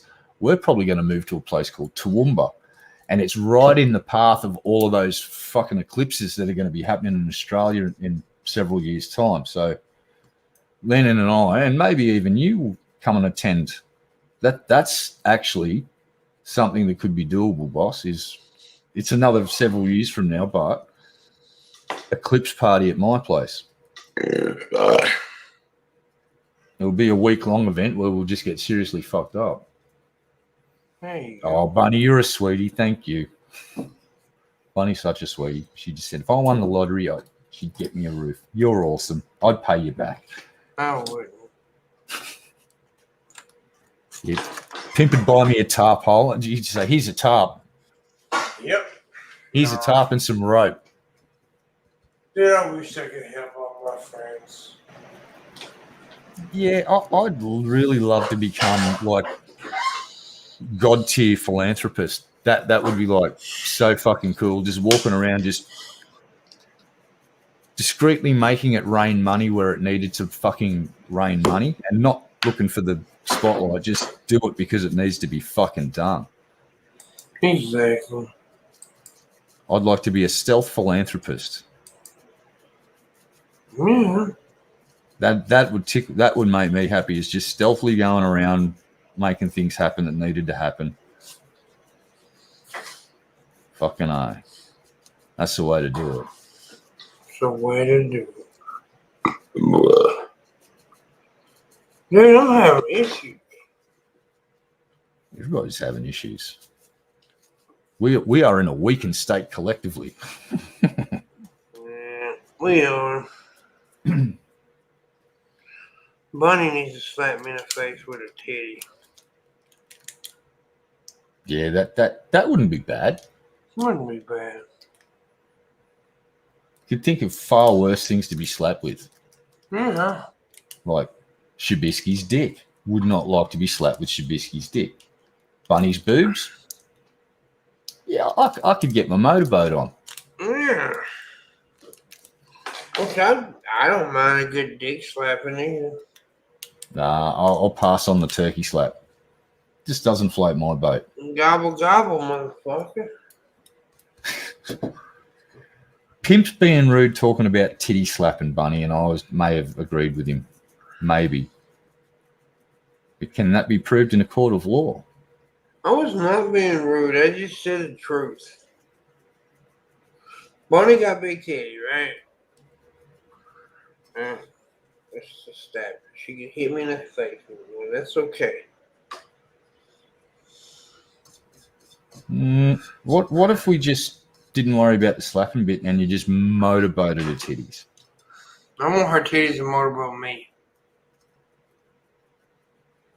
Okay. Yeah. You know what? I want to see if that's possible. Let's do this. Can titties motorboat a man's head? Let's find out. Or a woman's head. Doesn't just a head in general. We'll experiment. Use women, men, non-binary. We'll even get John Morgan in because he's his own classification. No, I wouldn't do that to Bunny. John, you don't get to go anywhere near Bunny's tits. Stay away from Bunny's tits. Bad John Morgan. Look what you made me do. You made me mention John Morgan and Bunny's tits in the same sentence. Now Bunny hates me. Thanks, Kim. Bunny gave me a foot massage.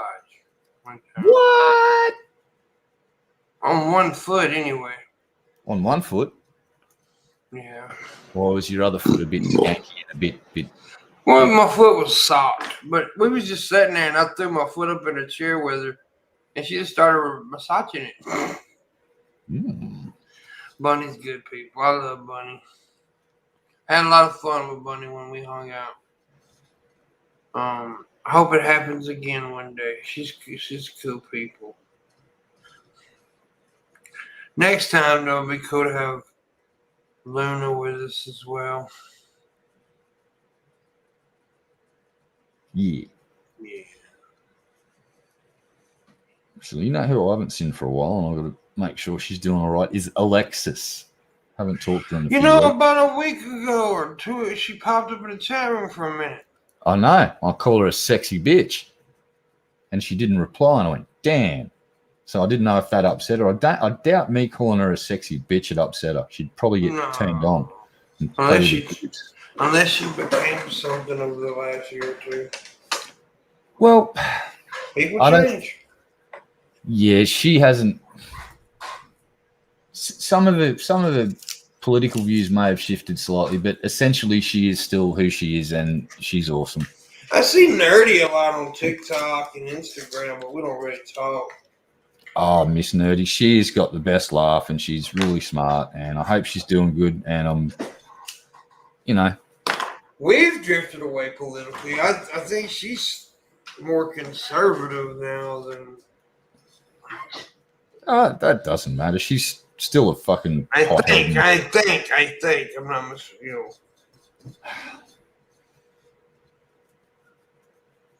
Yeah, I don't know. Nerdy's just good people, and I hope she's doing a lot better.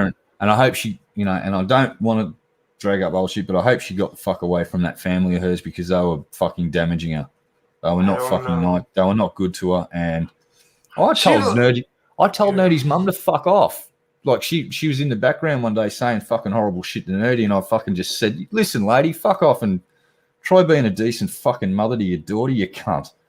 It's like, oh, damn, Red-Eye, what'd you do? I said, I just told Nerdy's mum to fuck off because she's a cunt. Because she was treating Nerdy like a bag of shit, and it was disgraceful. We haven't been talking, but she'll like my TikToks and stuff, and I like hers. I need to, reach out to her. I really do. Yeah. Send her a message and see if she wants to come on a fucking show and hang out, man. Bunny says your foot was hurting, Pimp. I wouldn't have done it otherwise because I hate feet. Oh. Well, that's still sweet of you to do so then. I didn't remember why I threw my foot up there, to be honest with you. Probably that reason. So there you go.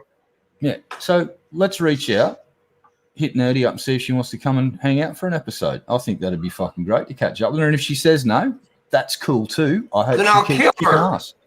Well, no, won't kill her because we like her. She's our friend, remember? And that's the thing, was so weird a while back when people were bringing up that Luna shit, and the accusation they were all making. Yeah. They also threw up a picture of Nerdy and said I tried to rape her too or some shit. Oh no! You see, that was Philly. I see. I remember all this shit because I was hanging out in Hangouts while they were at the hotel room. Yeah.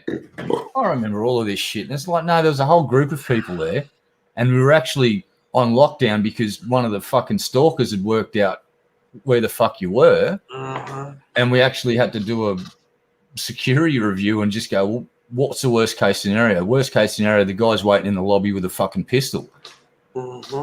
So how do we handle this? And Raisin told me not to go downstairs because he didn't want me to go to jail or anything. Yeah, so that fuck, I remember that shit. That was a bit weird. It's like the dude's so. But we didn't know he was out. down there at the time. We knew that he wanted to come over. Nobody knew he was downstairs in the hotel. So weird. But yeah. Oh, this shit. This pressure. I wish this shit would just go down. This one goddamn whatever the fuck that is, abscess or whatever. Just keep pounding the antibiotics, so they'll get there. No, it wasn't Joseph Martelli. No, this is one of Pimp's. Like, this was actually more serious than the Joseph Martelli situation. Yeah. That's why I took it seriously, and I said, what's our worst case scenario? This dude's downstairs with a gun waiting in the lobby, so stay in the hotel room. It just seemed like a good idea because it's America and firearms are pretty easy to get.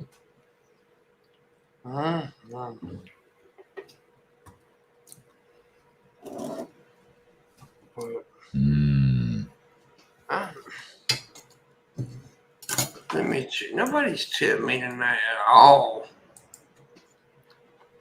That's okay. I understand people, we all having rough times. Yeah, we're getting to that time of the year now where people are starting to look forward. It's like we're getting closer to Christmas than we are further away from it, and everyone's working conditions probably haven't been that ideal for the whole year. So, see, that's the thing, though. The weird thing about it is you would think, but I actually make more money on here in winter around Christmas and all that shit than I do in the summer. Way more money. I've always made more money. Different circumstances this year. A lot of people have lost a lot of work and incomes are down. Like I've stopped going to get delicious hamburgers all the time because, well, I've got a roof repair we're going to do. The way you said that. Instead of just saying hamburgers, delicious hamburger. Because hamburgers are delicious, dude. Yeah, but just the way you said it, instead of saying go and get a hamburger, go and get delicious hamburger. Yeah. I'm like Wimpy from Popeye when you start talking about fucking hamburgers, be dude. Careful. You name it. Be careful. I'm sorry. Yeah, just think of me as Wimpy from Popeye. It's like is hamburger. It's just like, you know what Wimpy was like with burgers. He just gladly pay you Tuesday for a hamburger today. Yeah. See, you know what I'm talking about. Yeah. Wimpy. I fucking love that character, and I think that's why I may have become so obsessed with burgers. Because, dude, a good cheeseburger is I'm yet to find something that I enjoy eating more than a really good fucking cheeseburger, man. Go figure. Real quick. You brought up Popeye. That reminds me of a good memory. That's the last movie me and my dad sat down and watched together. Oh, cool, man. And Popeye, yeah. Well, he was a big fan of it, and so am I. It's a good movie. I love Popeye, the movie. It was fun. I think Robin Williams was amazing in that movie. He brought the cartoon character to life. And like that fucking, the way he nailed the squint, the way he walked, he fucking nailed it, dude. He nailed it. Also, another thing, Raisin Girl the other day said she went across. She was watching some of my videos, and she came across the stream that I did with my dad one day. I did a pre-morning wood with him. I did a show right before the show with him, and she sent me the link, and I showed Mom, and me and Mom had a cry moment together. Yeah, it was good to see him though. Yeah, I don't have any of that stuff to look back on with my dad. I got some photos and Mm-hmm. a couple of things. I think I got. Oh shit!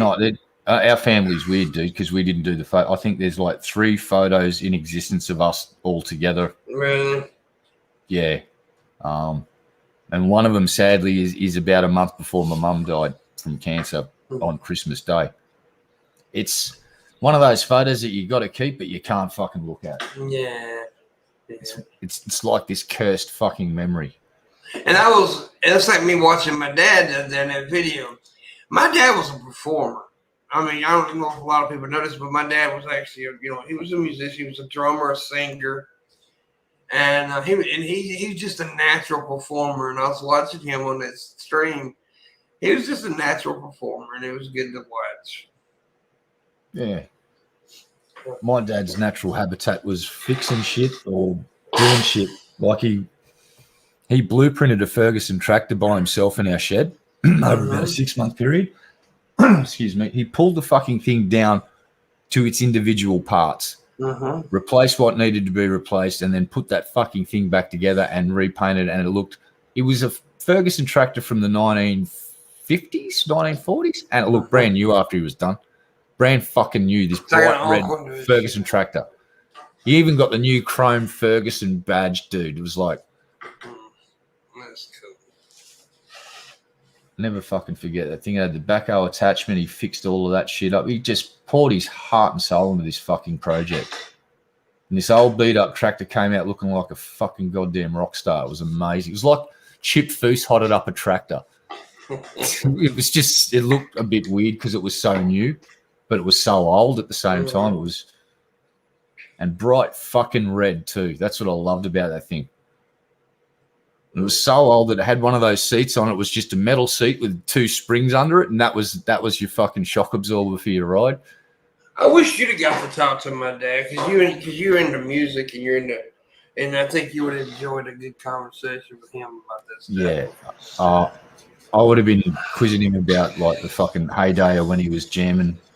Yeah, because he was a sound guy too. Yeah. He was the guy, if you don't know, I mean, Red Eye knows what it is. He's the guy that, fixed everybody, made sure everybody sounded right and all that shit. And yeah, he was, oh yeah, dude. He actually played at a rodeo, a national rodeo thing that had like 30,000 people in it. And yeah, he played with, now I don't know if you know who this is. You may know who it is. Crystal Gale. Yeah, I've heard that, mate. Yep. She's Loretta Lynn's sister. There you go. She's a country singer, but Pop played with their band at the rodeo. And so he had a drum set signed by her. So that's pretty cool. Fucking aye. I mean, I know a lot of people in here wouldn't give a fuck about who Crystal Gale is, but she was a pretty big star at one time. So yeah. There's plenty of fucking awesome stories to be told about the music scene and just that whole era of music. That was like a golden age of new shit coming out because it was all this new technology. Electronics were just really starting to get to that next level of fucking awesome. And oh, look at there! Look who's in the chat room. Look out! Hey, your dad had a crush on Crystal Gale? I didn't know that, Luna. I got a crush on Luna. I didn't know that. We never did talk about that. That's pretty cool. I am so gonna sit down and talk to her dad one day. Because I love OG black men, right? I fucking love. I do. They're my favorite people on earth. Because they're the most upfront motherfuckers there is. And yeah, so I definitely want to sit down and talk to her dad. And he's tiny bit racist for a white folk, but you like white women. So yeah, so that's another thing I really love. But he seems like a cool guy though. I want to talk to him. Oh Yeah, my dude, this shit is killing me. It's not like straight pain, and it's just uncomfortable. Yeah, no, I know exactly what it feels like. It's not good. It is Pushing not them fun. against the sinuses, man. Yep. I want to rip out your heart and eat it right now, Red Eye. See, it's just black and filled with tar and pus. Why would you want to eat that? It's just a shriveled up husk of a heart that's just full of hatred and vitriolic bile and piss and vinegar, and it's just all of the yucky stuff in life. You know that's my best friend right there in the chat room. I love her. But she's a girl. She's more than a girl. She's an awesome human being. I adore her. She's got like girly cootie thingies. Ooh, it's like she's got girly bits. Yeah. She got a cute See, butt. look, that's one of the girly bits I was talking about. Next thing you'd be talking about boobies or something. Ew. She's got boobies. Don't be gross. Come on, man. Wow. She's even got a vagina. Whoa, hey, I don't need to know about this stuff. This is way above my pay grade. Whoa. I have a vagina too. Whoa. I'm gonna do like Chris Chan. I'm gonna cut my taint meat, make me a vagina. I didn't hear that. I'm not going to process what you just said, and I'm going to reject that part of reality and substitute it with a nice, I don't know. I had a delicious burger. There you go for the last 5 minutes. I've been eating a delicious cheeseburger. You know he did do that, though, right? No, I'm going to. He slit his taint meat to make and he called it, what did he call it, the non-clit or something like that? I'm not listening. I'm currently playing what song in my head? Fucking fish heads, roly poly, fish heads, eat them up. No, see, I didn't hear what you just said about Chris Chan making taint. Oh, God, yes, I did. We see. No. You'd see that person's just last I heard, they're in a facility where they deserve to be, which is a prison. So goodbye, Chris Chan. I'm not saying no. Yeah. She went to. She's gonna end up in a criminal hospital. Where's she gonna end up at? Hospital for the criminally insane. She's gonna definitely end up there. Yeah, they won't be able to keep Chris Chan in general pop because Chris Chan will be fucking shredded instantly. And I don't even think putting him in the usual protective custody place is going to be appropriate because I think even people in there are going to go, "You did what to your mum? Oh, you sick fuck." They're even going to go, "Nah, there's a cutoff point for us mongrels in here, and you've hit that point." Oh, Jesus Christ. Wow. Yeah, glad that's just, you stay in that prison, Chris Chan. If you can get some mental health assistance, great. But it doesn't mean that they should let you out if they declare you better, because if the allegations are true, you should stay there forever, just for the good of society and your own personal safety, to be quite honest, because I don't think the society would be very accepting of you now after all of this has come to light. Except Ralph retorted. He asked him to come on his show when he was getting arrested.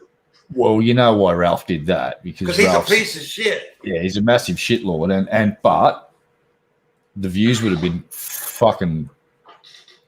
We would earn money if he got Chris Chan on for an episode. That's how his mind works. Is how do I earn money from this clusterfuck? And I can't stand Ralph. I can't stand him. I'm not a fan of what he's done and the way he's conducted himself. I used to enjoy watching some of the shows. It depend on the episode. Like a certain show with Medica and a few other people eviscerating a certain fucking dude that was using the flagging system as a fucking weapon was one of the funniest things ever, because that dude was caught out live on a live stream lying through his fucking face for 2 hours. It did happen, and we're talking about Mundane Matt, and we can say it. And that happened Mundane's a piece of shit. That was a good episode. It was. But then come to find out Ralph was porn and all that shit. Yeah, now there's 100 bad episodes, and there's a whole bunch of things that the way he's conducted himself, like I mentioned earlier, that I'm not down with. But I will say that as a spectacle of watching someone fuck themselves over to the 20th degree, that was beautiful. It's just like, I've never seen anyone fuck themselves in the ass like that ever, and I never will again. That was someone fucking themselves for 2 hours, fucking destroying their own career. And all they had to do was come clean 2 minutes in, and it probably wouldn't have gone nowhere near as bad. But they lied for nearly 2 hours, and then, anyway, moving on. Boulder boy, good luck. Oh, Jesus. What a fucking day. What a day. It's crazy. The Taliban are sitting in the presidential palace in fucking Kabul. Yeah, and they want $3 trillion for a new roof on my house. We need $42 billion to fucking start this project. It's crazy. You know what I should do? I should just start collecting aluminium cans and just start pop riveting them onto my roof and just encase my whole roof in Coke cans. What could possibly go wrong? What's up, Random Explorer? How you doing? I was surprised at how quick the Taliban got from where they were to Kabul. It was, and they came in from every direction. Apparently, they didn't just sort of come in from one. They had the entire fucking place surrounded, and they all just went. And basically, everyone that's trying to get the fuck out, the only place they don't control right now, apparently, is the airport. And the US Army has apparently sent a message to the Taliban dudes saying, we're not going to fuck with you going and taking over your country again, but if you come near that airport while we're evacuating, we will fuck with you guys again. So, yeah. They're not going to go near the airport because they know they'll get fucked up. Well, it depends on how fucking pissy the commander is at the time. They might want to just fucking go in and jihad and martyr themselves for the fuck of it. I don't know. I hope that they stay away so all the civilians and diplomats we can get everyone, because the Australian diplomats, guess where they are right now? They're stuck there. Guess what we didn't do? We talked about doing an evacuation thing, but we actually didn't send anyone over to start evacuating citizens, and it's too fucking late now. Our dudes are stuck there. Bye, Bunny. Have a good night, baby. Night. Thanks for dropping in, sweetie. Stop harassing her, brother. No, I will never cease and desist harassing Bunny. It's one of my favourite things to do. I mean, talking to Bunny nicely. What did I just say? Yeah, you admitted it. Wow. Oops, my bad. Oopsie. Red Eye did an oopsie. An oopsie doopsie. Yeah, so one hell of a fucking weird day. You do a horrible gay voice, by the way. What you mean I do a horrible gay voice? I don't do a horrible gay voice. I'm a fantastic gay voice. No, you're not good at that one. You're good at the old man voice. You're really good at that one. But you suck at being gay. It's because it's not Gay Tuesday. Yeah, it's Monday. Yeah, I know. I'm just... Yeah. Is that called a double entendre? Is that what that's called? You're working blue, dude. Working a little blue. A little bit R-rated. Yeah. Really crossing into the X-rated territory there, man. With the, huh? Yeah. See what it did there? Yeah. It constantly feels like I'm crying because of the sinus stuff. My eyes are constantly watering. I want to hug you in the face with my dick. Whoa. How does that work? I don't really know. I sometimes say things that don't make sense. I just need to know the mechanics behind hugging someone's face with your dick. Tommy could do it with his big old dick, but yeah. Well, no, he'd like his pecker would be like a python, and it'd just constrict. It'd wrap around you, constrict, crush your head. He'd like start to get a boner and he'd choke you out. It's like, Tommy, no. By the way, we're gonna end this poll. By the way, you got 67% said I should milk you. I just want to say that 67% of chat should go play Minecraft so I can destroy their village. I'm going to kill you all in Minecraft. That's what I'm trying to say. 66% of you are going to die by my hand in Minecraft. Just saying. 27 votes. That's outrageous. That's just that means wow. Wow. You're all horrible people. You look all pretty. You do. Mama just took a bath. She looks pretty. No. I'm still disgusted with your chat. I will not tell her what you just said, Retta. I'm not going to say what he said about you.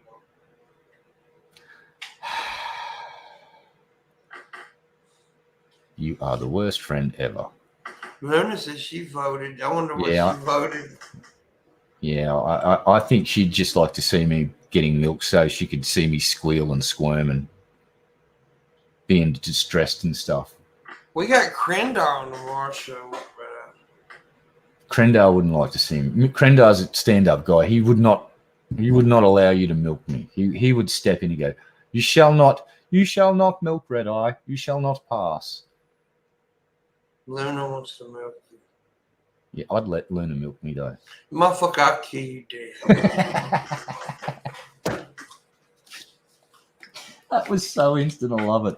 It was like about 5 milliseconds of latency, and it was the instant. I'll kill you. I'll kill you, motherfucker. I'll kill you. Kill you. Nah, she can milk you. That's fine. Luna's my buddy. She'd make me a nice meal. Good buddy. She's a good buddy. I ought to try some of her cooking. Actually, I'm gonna ask you. Do you know what it means when a truck driver calls you a good buddy? No. Yeah, it's Okay. fun. What? Okay, good buddy. 10-4, good buddy. I used to get on the CB and piss truck drivers off all the time. I'd say, I said, hello everybody, it's the Strawberry Cowboy. Anybody want to ride my baloney pony? Oh no. My uncle would sit there, like when we like have a layover or something, he'd stop and he would lay in the sleeper and just he said, do your thing. And I'd be like, I'd get on there and I'd argue with lot lizards. I know you know what lot lizards are. Oh yeah, yep. I get on there like it was like one time it was around Christmas time and I was like, can I get a Christmas special and shit like that? And I pissed them off. Yeah, talking shit on CBs is good fun. And one of my friends has got one of those really UHF radio. So UHF, it can reach around the world. So he's got this really massive radio mast in his backyard. And he's got friends that he talks to in Canada. I think there's someone over in fucking Europe somewhere. Yeah, and people still do it. And, it died down a lot because of the internet. Because you can just but here's an interesting thing. Did you know that our government, anyway, has approached people like my mate Ari with UHF radio stuff that's powerful and he's got the license to run it. If the internet ever fucking gets taken out due to tactical fuckery from a third party, the authorities come straight to him, grab him and his radio gear, take him into town and hook him up to a fucking decent power supply and use him as a fucking goddamn comms relay for when telephone, internet goes down. The only thing that still will be functional are these old school UHF radio units that'll still have the power to get around the world. So if we want to talk to our friends in America and have a strategic we can still do that over UHF. So I don't know if America's done that, but in Australia, there's like a fallback plan. I'm sure they have got something like that. Yeah. It's like all of the old UHF guys, they basically approached them and said, don't throw your gear away. Keep using it. Your licenses. I used to love being in CB. I used to have a base station when I was younger. I had a nice system. It was expensive for that stuff back then. Yeah. Yeah. I was that was kind of a pre-internet, really, wasn't it? Because you could send photos over UHF. I didn't know this, but my mate, he said, check this out. And, you can send images and stuff. It's really slow transmission. Like one photo takes a decent amount of time, and it goes line at a time, and it just transmits data over the radio. Damn, that's weird. That's cool. That's cool though. But yeah, it's I got a friend that's still in the CBs and stuff. He's still in the CB radio, and I was over his house. I don't know. It's been a while, a couple years ago. But sitting there listening, and he lives right beside close to the freeway, and I was sitting there thinking like, shit, this is even different now, because dude, truck drivers are so diverse now. It used to be mainly just fat white dudes. And now it's like everybody. It's all kinds of people. So yeah, that's kind of cool. Yeah, it's definitely the diversity thing in America, how it's unfolding is it's a spectacle to see. Like the census data we covered while you were having the day off, that told a beautiful story about how America is way more diverse than was on the record 10 years ago. There's like an upsurge of hundreds of percentage points when it comes to people identifying as mixed race. Yeah. 10%, basically the white majority shrunk by 10%. And I estimate in another 20, 30 years, they're not going to be a majority anymore. And it's going to be mixed race. Yeah, we're going to be the minority eventually. White people are. That's happening. And that's okay, but yeah, it's happening. It's the South Park thing. It's like, remember South Park, the people from the future, they were all brown, they come back and they took our jobs, and everyone was going, and that's what's going to happen to humanity. We're going to end up brown and talking like this, and we're going to go back into the past and take their fucking jobs. Be like, what's the movie Time Machine or the book too, where they go and they all living in holes in the mountains. But anyways, what was I going to say? Oh, that's like, discussing. I had a discussion the other day. See, people are still stuck on, okay, it is, look, we know the history of like Mississippi and Alabama, right? We know the history and the past where it was some real racist. And don't get me wrong, there's still racism. But like people don't understand. Like Mississippi, per capita, there's more black people that live in this state than any other state, right? Per capita, right? We have more black people. So people don't understand that, like, it's like, think about this. And I was trying to explain, some people are just so fucking set on what they want to be reality, right? But think about where all these cop shootings and stuff is happening at. It's not really happening in the South. It's happening in Minnesota and Ohio and New York, and it's not really happening that much in the South. And and you got to be fair, when you look statistically at the amount of people that were shot by police compared to other people from that same ethnic sort of wedge, it's like, it's really insignificant, the amount of people. And I'm not trying to say that there isn't a problem with police doing shit, but when you look at the statistics, it's like so many more fucking people are dying just because of the gun violence. I'm just talking about the racial thing. I'm just talking like, and from like everybody. Oh, okay, yep. Sorry, sticks with the South. I mean, everybody's like always saying the South is the most racist area, which it is, and the history. But people need to realize things are changing, and to me, it kind of seems like it's kind of flipped in a way where like up north is having more racial issues than we are. Well, here's my perspective from looking in at the fish tank that is America. The first race riot I remember wasn't in the South, LA. Rodney King. See, I remember. I watched that fucking poor man, but no, it's the one. It was the first I remember. No, you're fine. You're fine. I just wanted to make sure that everyone understands. I'm not trying to say that was the first race riot. The first race riot I remember watching on TV and becoming aware of it being a massive problem in America was watching Rodney King get the shit beaten out of him, right? And then LA fucking burned because the cops went, no, we didn't do nothing wrong. And that's when people went, fuck this. And LA fucking burned, dude. It fucking burned.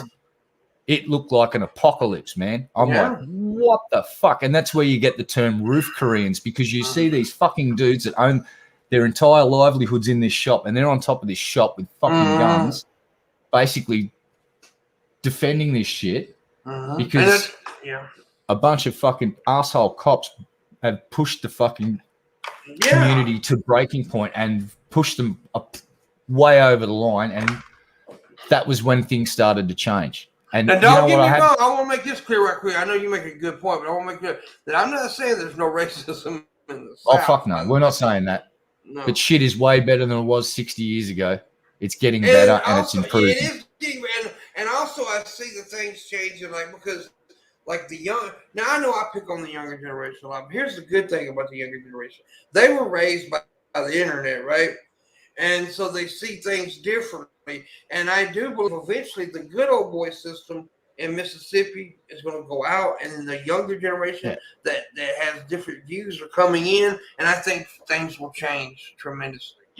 Yeah, here's why I think that is. It's because when my dad grew up, there was no internet, there was no nothing, and it was a very fucking, you know, you lived where you lived, and that was that. Yeah. And we had the White Australia policy, and it was fucking racist. And back in my dad's day, Aboriginals used to get run out of town, right? That doesn't really happen anymore, thank fuck.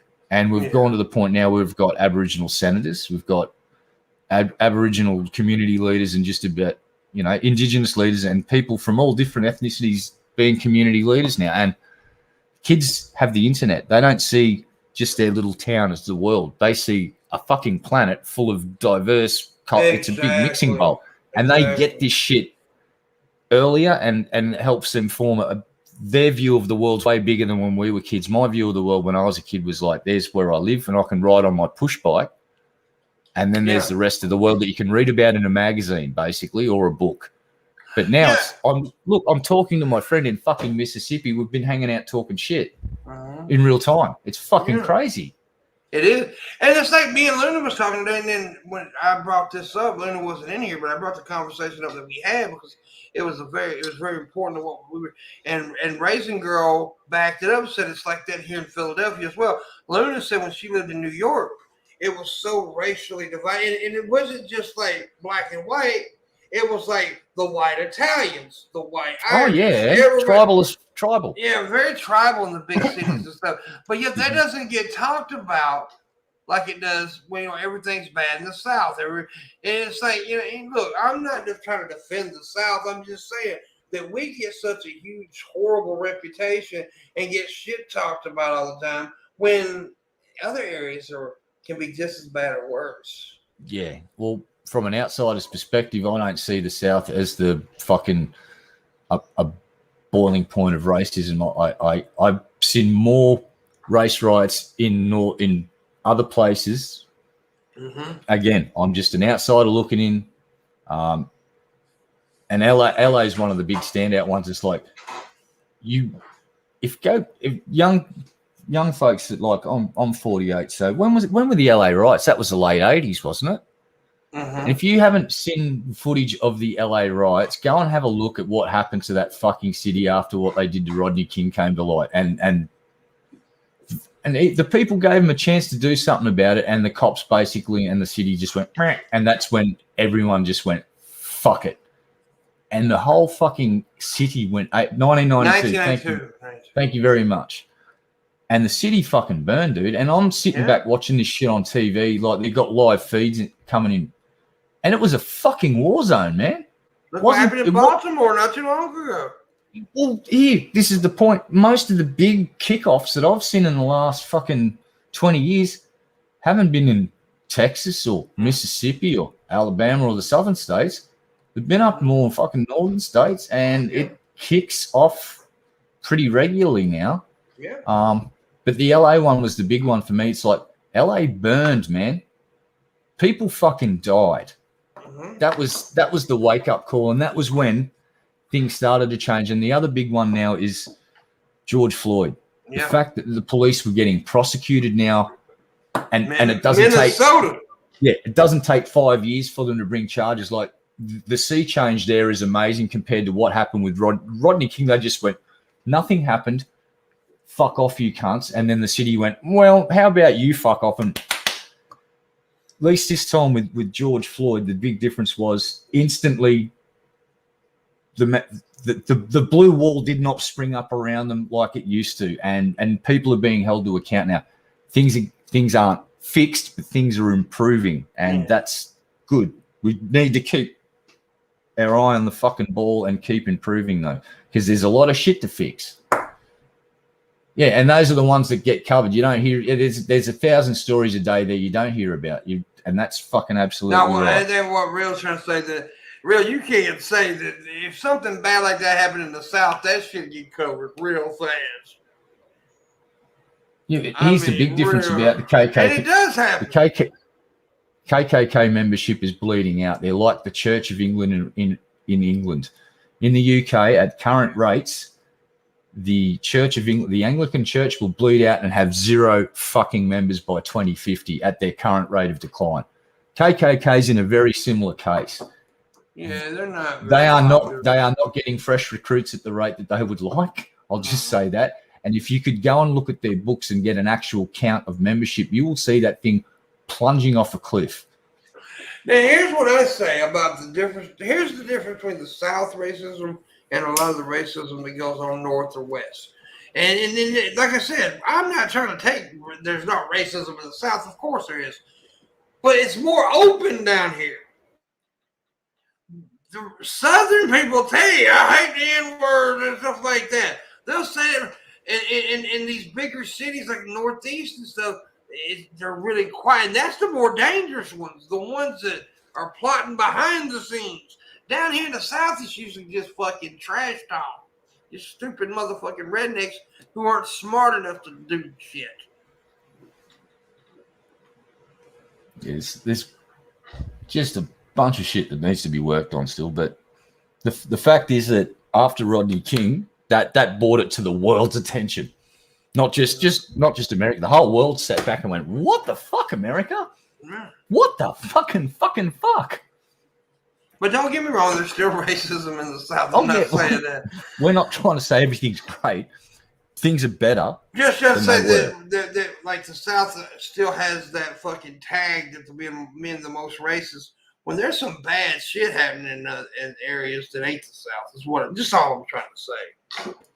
Yeah, and like recently, there's been a lot of anti-Asian sentiment because of or anti-Chinese stuff in Australia because our government's pushing a narrative that China's fucking with us and putting all these trade embargoes and started a trade war with us, and COVID-19 came on. So some redneck fucking bogan Australians, and in Australia, we still got a segment of the population that are fucked in the head.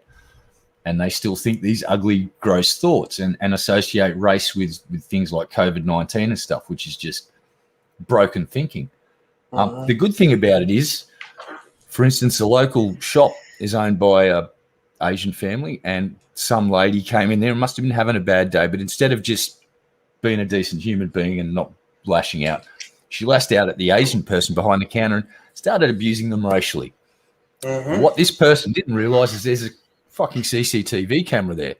It's pretty high def, and they've got a screenshot of her and just posted it on the back of the till and just said, this person came in and racially fucking abused us, blah, blah, blah, blah, and just bought it. And you know what I do? I've kept an eye out for that woman, and if I ever see her, I'm going to fucking tell her to go fuck herself and call her a racist cunt. Say, I saw your photo down at the local Asian shop and you abuse the fucking Asians because, what, you're a racist cunt? A fuckwit? What's up? And that's sorry. You're muted, boss. Well, I accidentally hit the space bar. Sorry, boss. I don't want to. Okay, there's something I think it needs to be said, but I don't want to be like old pimps being racist here. A lot of the attacks on Asian people are not coming from white folks. But that's not getting covered. When the Asian people get attacked by white folks, that's when it gets covered on the news. Look, here's what we can say, that in every segment of society, there are certain elements, certain people in that segment of society that have ugly thoughts, that are racist, that are bigots, that are xenophobe, whatever the fuck label you want to give them, but they don't want to play nice with the other kids, we'll just say, and they judge a book by its cover.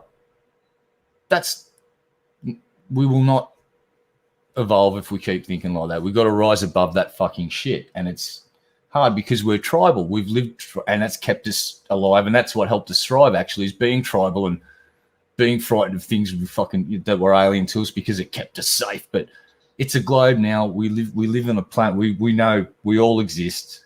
We're not a mystery to each other anymore, and we got to start learning to fucking get shit done, get food on tables. But I do hate the fact that we're the only ones that can be deemed as racist. I do hate that. Well, that's only silly people say that. People that have actually got a fucking clue, like there's, I've seen a lot of African Americans. There's what's his name? Something Leon. He's on YouTube, and he's this African American guy. He's bisexual. Does a podcast with this cool Mexican dude, and he's going to great pains to point out all of the fucking times that African Americans have fucking been overtly racist, and they call him what's the term, Uncle Tom, and all of that shit. Basically, you've got to fucking that segment of the black community that does that shitty behavior, they go after him too because he points out the shitty behavior that they do. So he gets the Uncle Tom label, and you're not really black. Yeah, and it's like, wow, that's not right. You just said that to the black guy. Have you guys even got a clue? And when you hear a black person say, black people can't be racist to white people, they're just fucking stupid. Now, here's what I don't understand. And I've talked to Mrs. Parker about this and Midwest Maverick, and they completely agree with me. And Luna as well. I've talked to Luna about this. The one thing I cannot get about a lot of the black community is the homophobia that runs very wild in the black community. I know it's religious. It's usually religious. But with them facing so much bigotry in their lives, it's like that they would understand not to be bigoted.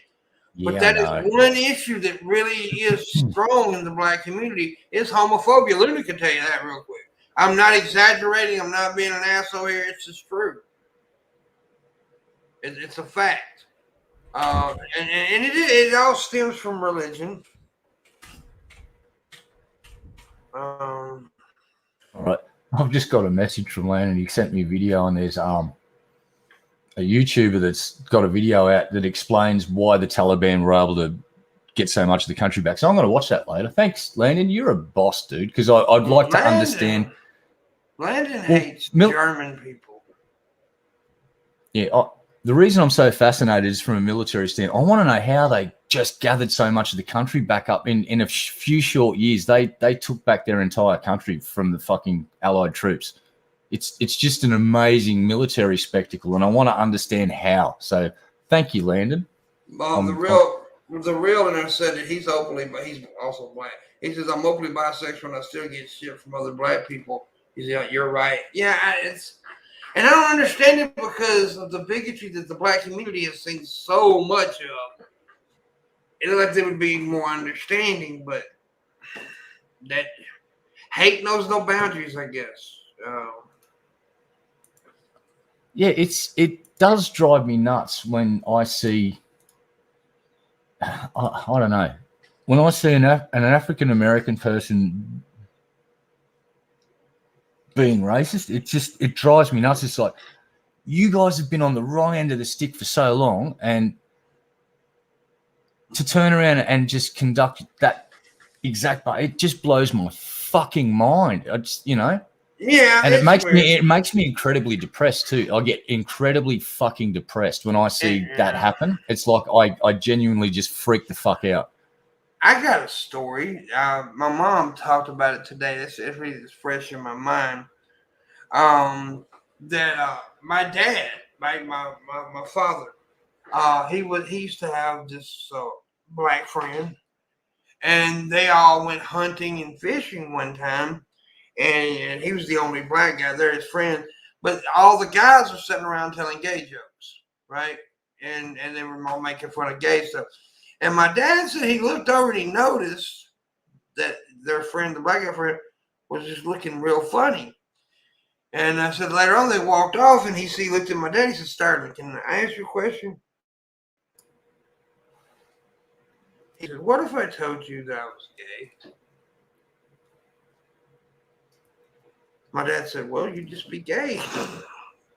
He said, my dad looked and said, "Are you?" And he said, "Yes, I am." and then when they and then that's the reason, and then my dad, my mom, that's what you stay for many years. They were friends. But now I will say this: my dad had a bit of an issue. He wasn't what I would say full blown like KKK racist, but he was a bit racist when he got with my mom. Right? He had a few thoughts in his head that wasn't correct. My mom changed that shit real fast. And my mom got on his ass. My dad ended up voting for Obama twice. So there you go. My dad changed. People can change. Yep. And it's like my uncle, right? I've told this story before. My uncle was the grand dragon of the KKK around here at one point.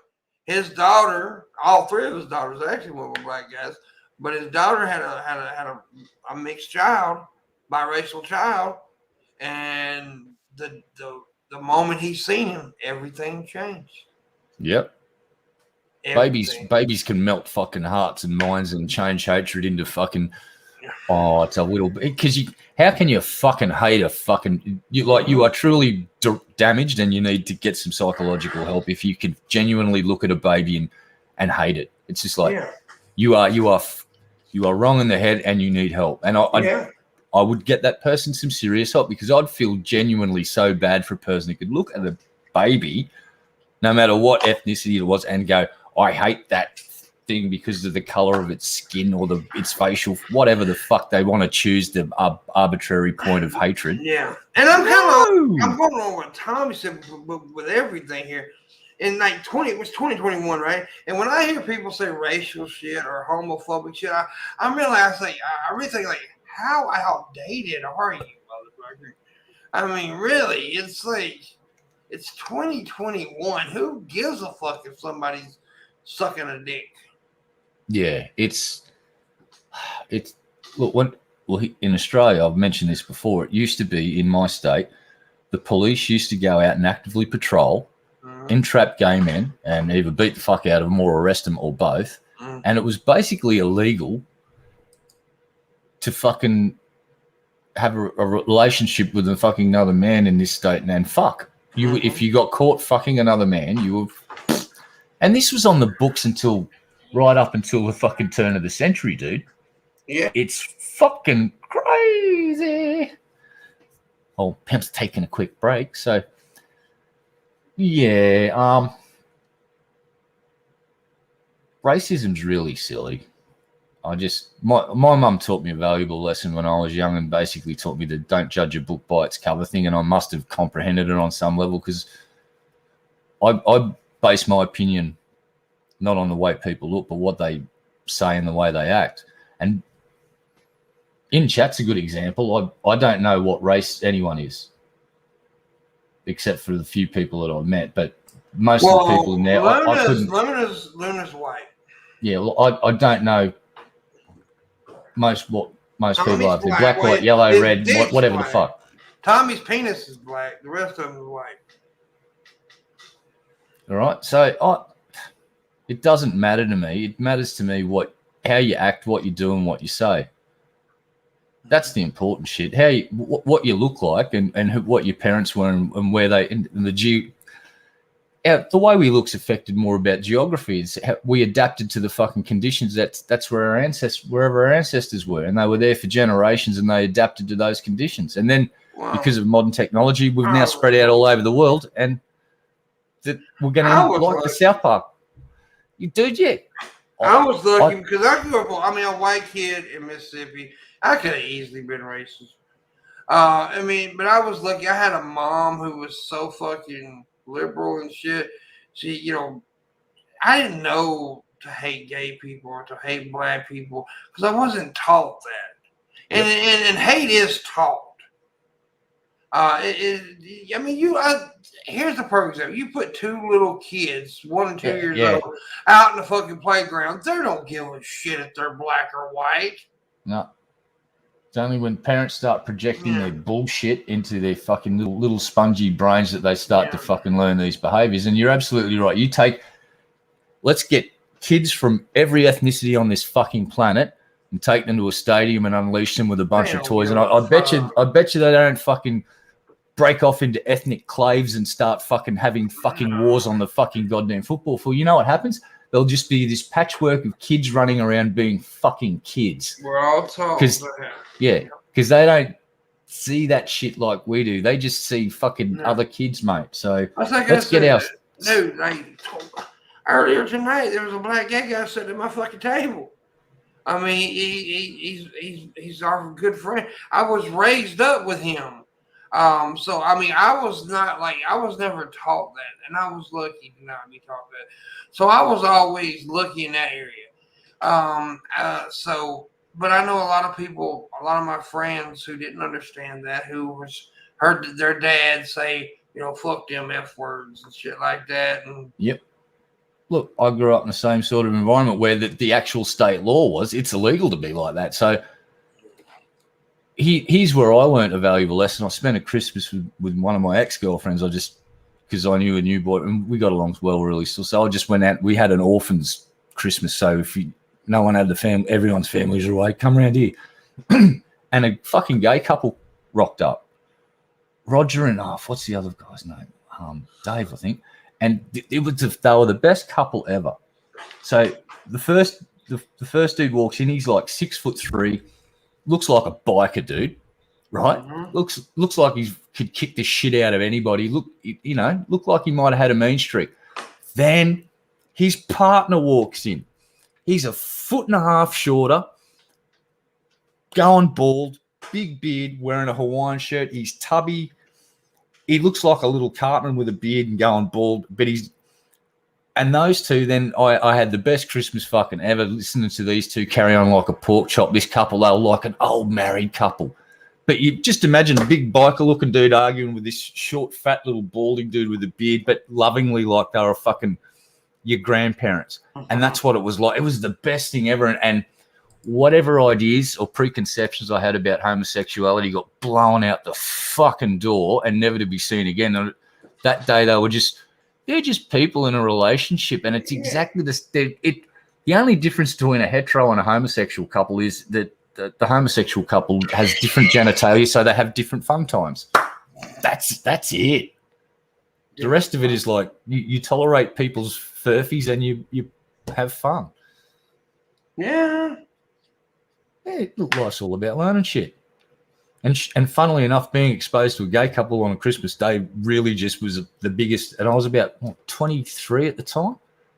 So it was just like the best eye-opener because I'd never really known any gay people where I grew up. If anyone was gay, they kept it on the down low because it was fucking illegal.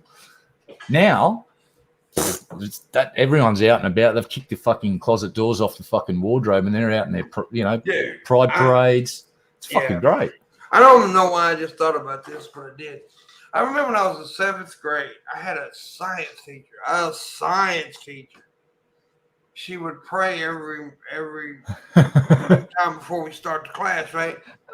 And one of the things, I'll never forget this, man. She prayed for one of the students in the class to pray the gay away. It's sad, but here's what you got to keep in mind. She, in her twisted, fucked up Christian logic, she meant well. That's the crazy thing. She didn't mean to do any harm, even though she was doing great fucking harm by saying that. No doubt. Why am I still manning a Christian? Because I'm bored shitless and it's a conversation, I suppose. I try and remember that these Christians, not like G-man Christians or shanny Christians, like just a normal everyday person that believes in God.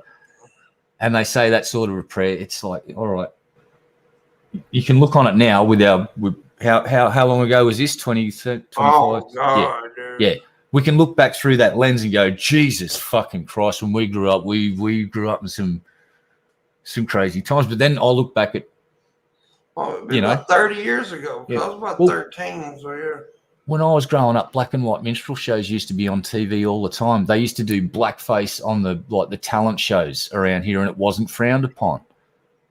But now, you try and pull out fucking blackface on Hey Hey It's Saturday like they used to in the 1980s, and that shit is gonna get fucking annihilated. Mm-hmm. It's not gonna last 2 fucking seconds. Yeah, So. What I miss the casualty is jokes that play on racial stereotypes because they're still funny. Like I will watch Blazing Saddles, and that scene where he basically holds himself hostage is one of the funniest things I've ever fucking seen. Because it's just highlighting, look how dumb the whole concept of fucking racism is. This is just Blazing Saddles is a big beacon of look at this stupid. Yeah, that's what it was. These two and a half- A lot of people understood that they were making fun of racism. Yeah, they were showing you how fucking dumb it is. It's like you want to show someone how stupid racism is. Show them that scene, the hostage scene from Blazing Saddles. It sums it up the way they portray the dumb fucking white people going, like, yeah, if you think like that, that's how fucking stupid I think you are. It's archaic thinking that's no longer needed. Fucking. Yeah. This has nothing to do with our conversation, but you talk about watching something. You know what I've been watching again lately? What? Reno 911. That's a good show. It's awesome. It's fucking hilarious, dude. It's brilliant, actually. And I don't know if you know this, but that shows like the what are they called, mockumentaries or whatever. Yep. All those shows like that were stemmed from Trailer Park Boys. Yeah, that seems legit to me. Yeah. You know, there's so many good shows. Like there's History of the World Part 1. And it has the Kentucky Fried Movie. That's the one. Yeah. Now remember the one in it was based on it was a Bruce Lee parody, A Fistful of Yen. Yeah. The racial stereotypes through that entire thing are just so thick and fast, but it's fucking hilariously funny still. I don't give a fuck. If you say that's not funny, It's fine. get a funny bone. Get yourself a funny bone. I'll buy you one because that shit is the robot scene where he fucking unleashes a little robot toy and it goes, eat lead sucker, and it unleashes it. And the fucking dog scene where the attack dog comes in and starts going, bah, bah, bah, bah, and he says, the dude just said, and whacks it on the knee, says, what was that? And the dog goes, and he basically chastises the dog for not being aggressive enough. And he says, now try it again. We're feeling. And the dog fucking goes, and he says, much better, and walks off and then leaves this attack dog there. And just the stereotypical jokes about Asian people, it's so many of them, but it's also taking the piss out of Bruce Lee, and it's funny as fuck. And there's other skits in that movie, the rabbi and the fucking African-American chick. She's like a hitman or a hit lady. The rabbi and the hit lady or whatever it is. And yeah, they also take the piss out of religion. Right now. What was it? The skit Catholic schoolgirls in trouble. Fuck, that was funny. Yeah, that was good. That was hilarious. So yeah, racial humor.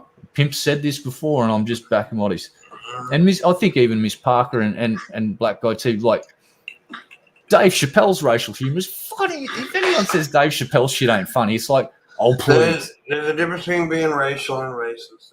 Yeah.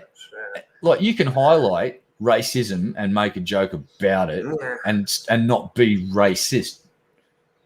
I know it sounds like you're skating a thin line, but Dave Chappelle has proven it time and time again that you know how to do it. You know how to do it. Yeah. And he's a fucking goddamn emperor at that shit. Like that day when I was on a stream with nothing but black folks, and Miss Parker asked, "What can you find a white home you can't find a black home?" I said, "A father." Yeah. And they all busted out laughing because I was making fun of a stereotype. Yep. And they get that because they're intelligent people and they know how to fucking take a joke, and they can, like that time with Miss Parker, and I've sort of blundered into the conversation and said, I don't think America has systemic racism.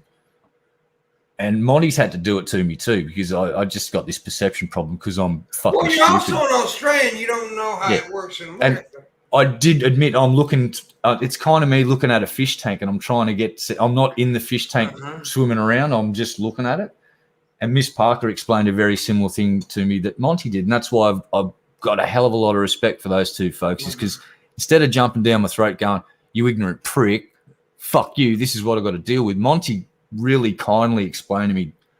Imagine having to do this when you wanted to go for your exercise, and he said, I've got to put on the right sort of clothes, have my hair kept the right way, have a certain expression on my face just to make sure I don't get fucked with by the police. And I'm like, damn, that's fucked up. And Miss Parker conveyed some similar stories about certain things in America still.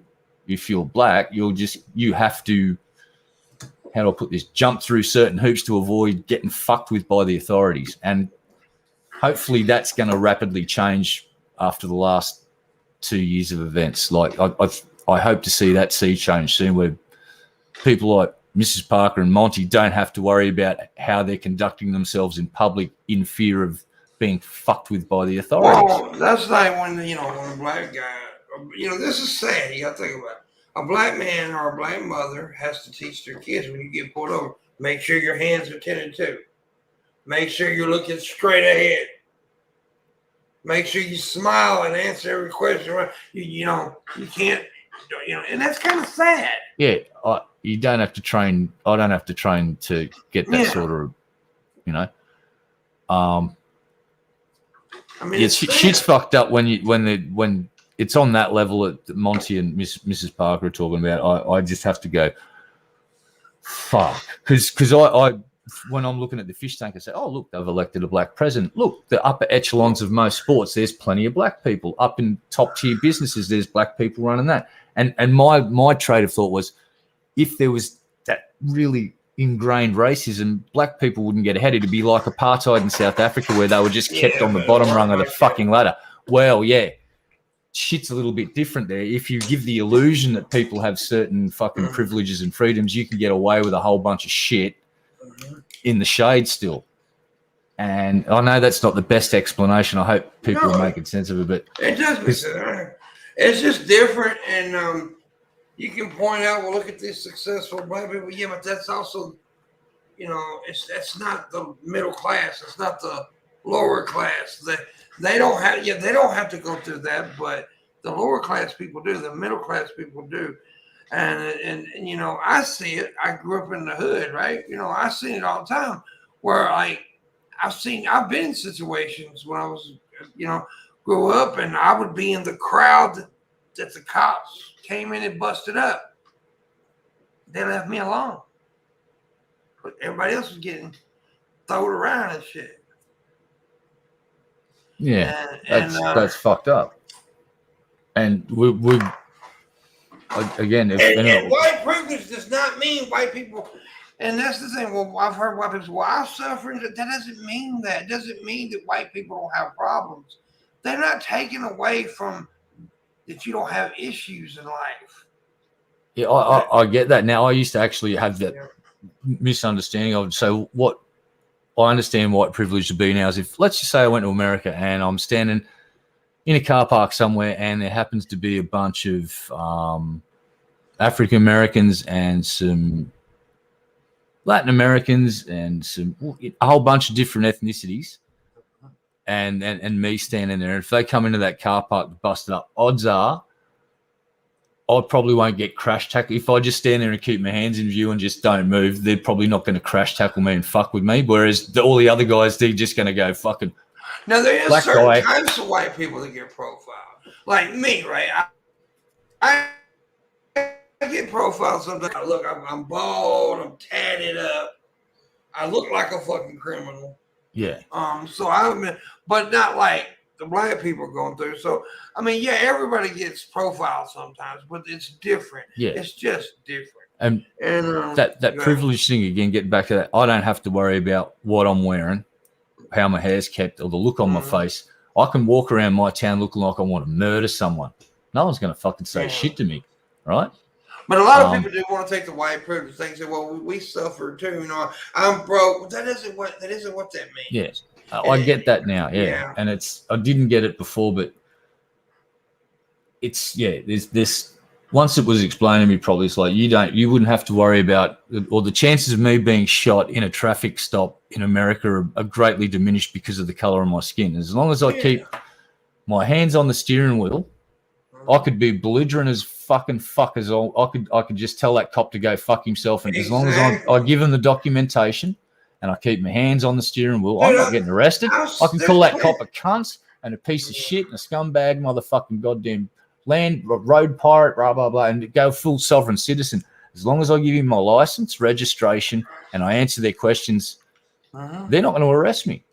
They're going to give me a speeding ticket and send me on my way, and I can sit there telling them to fuck off all day. Now, if an African American did that, how long would they last before they were in cuffs? Exactly.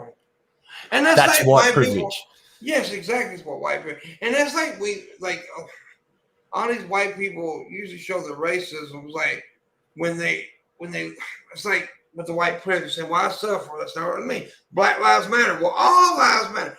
They're not saying that white lives don't matter. They're saying that black lives, all lives don't matter until black lives matter. That's simply what they're saying. Yeah, and the white privilege thing now, it's a label. I used to see it more as more than it was, and it's like the isms thing.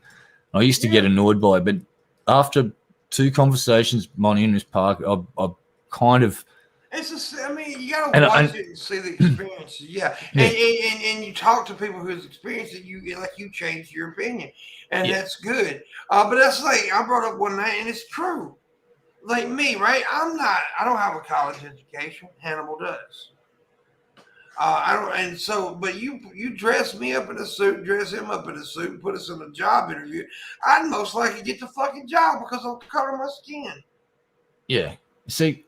And again, I've only got a real basic understanding of this shit now that I've had it explained to me from Miss Parker and Monty. And again, thank you both so much for giving me that little bit of a insight into things. I haven't walked a mile in their shoes, so I would never claim that fucking know how that feels because I couldn't possibly begin to understand how that felt. I wouldn't want to walk a mile, Monty. He got athletic feet. Yeah, well, but they've given me at least how I'll put it with Landon is like when I was growing up, I remember when I was growing up, I couldn't see the kitchen bench top, and eventually I got tall enough that if I jumped, I could get a quick glimpse of what was on the kitchen bench top, and that's what Miss Parker and Monty have done is let me get enough height where I can jump and just for a second catch a glimpse of their world, go, holy shit, that's fucked up. Yeah. And then so that's all I'm saying. I'm not saying that I understand completely, but they've given me some level of really basic understanding of what they have to do every single day of their fucking lives. This is when they're going to the shop. Every time they fucking leave their fucking house, they have to go through this process of programming parameters in to go outside and deal with general population, enter. And then they have to go out, run the program, come home, and then uninstall program and just be themselves again. And they shouldn't have to fucking do that. Okay, yeah, and now this stupid white Australian guy that don't know shit will shut the fuck up about the subject of this stuff. Luna's racist. Yep, she farted on me one time. She's racist. Oh yeah, dentists are fun though, but I get the same thing too, and that's because the dentist knows that I'm not rich. So they often need classism. Classism is bad too. I suffer from that because I'm on a pension. Yeah. Classism is horrible, and I've been through a lot of that myself. A lot of us have in here.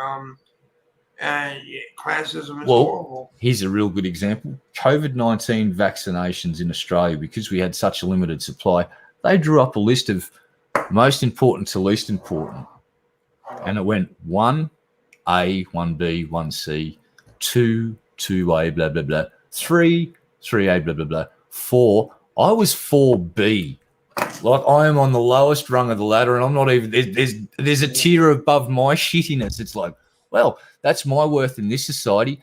Absolutely nothing. I was one of the last people to tier to get a COVID vaccination. And it's just like, wow, mate, that was a good ego massage. I'm feeling pretty shitty about that. I might go crawl under a rock and be depressed for a while now. So yeah, there's so many different forms of fucking shittiness in this planet. But I just want to say this. I will put up with my classism because I want to fix Monty and Miss Parker's fucking issue way before they address my problem, because I'm still going to get vaccinated.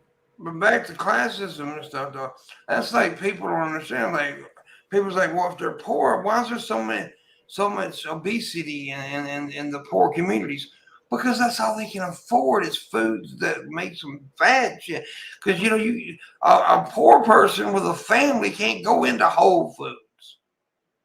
They can't afford it.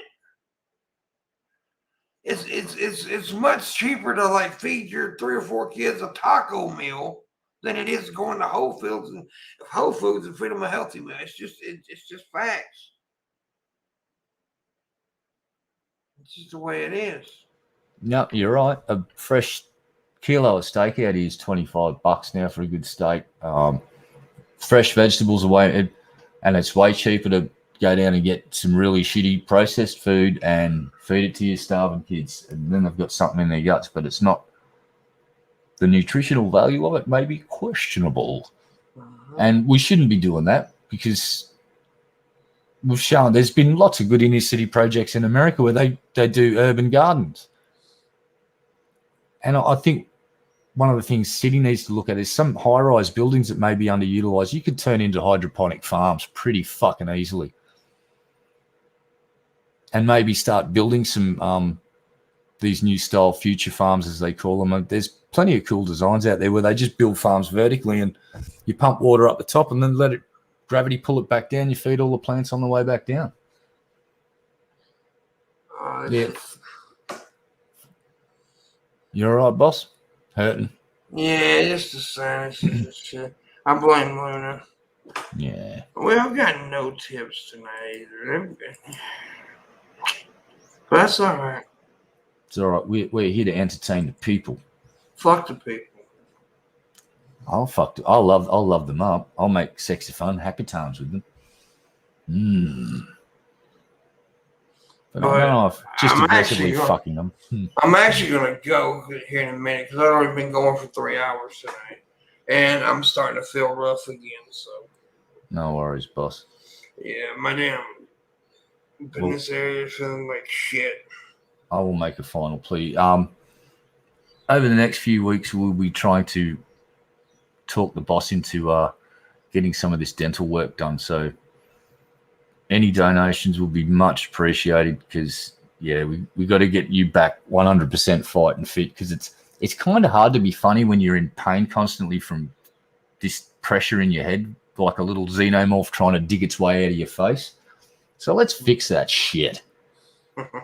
Let's kick it in the balls. Let's Rochambeau that motherfucker into fucking oblivion.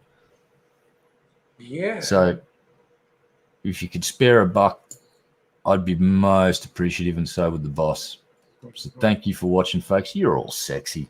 I want to touch your butts and do stuff like that. Except Luna. We won't touch Luna's butt. Nah, Luna can make me a nice big meal, so I've got lots of energy for touching people's butts. There you go. We'll see you guys tomorrow in the wood. All right, folks. Thanks for watching. You're awesome. I'll be there in the wood. I'm going to be there. You'll be on my wood. Going to be fucking riding it. Yeah. All right, guys. We'll see you tomorrow. Thank you for watching. We appreciate it. Bye.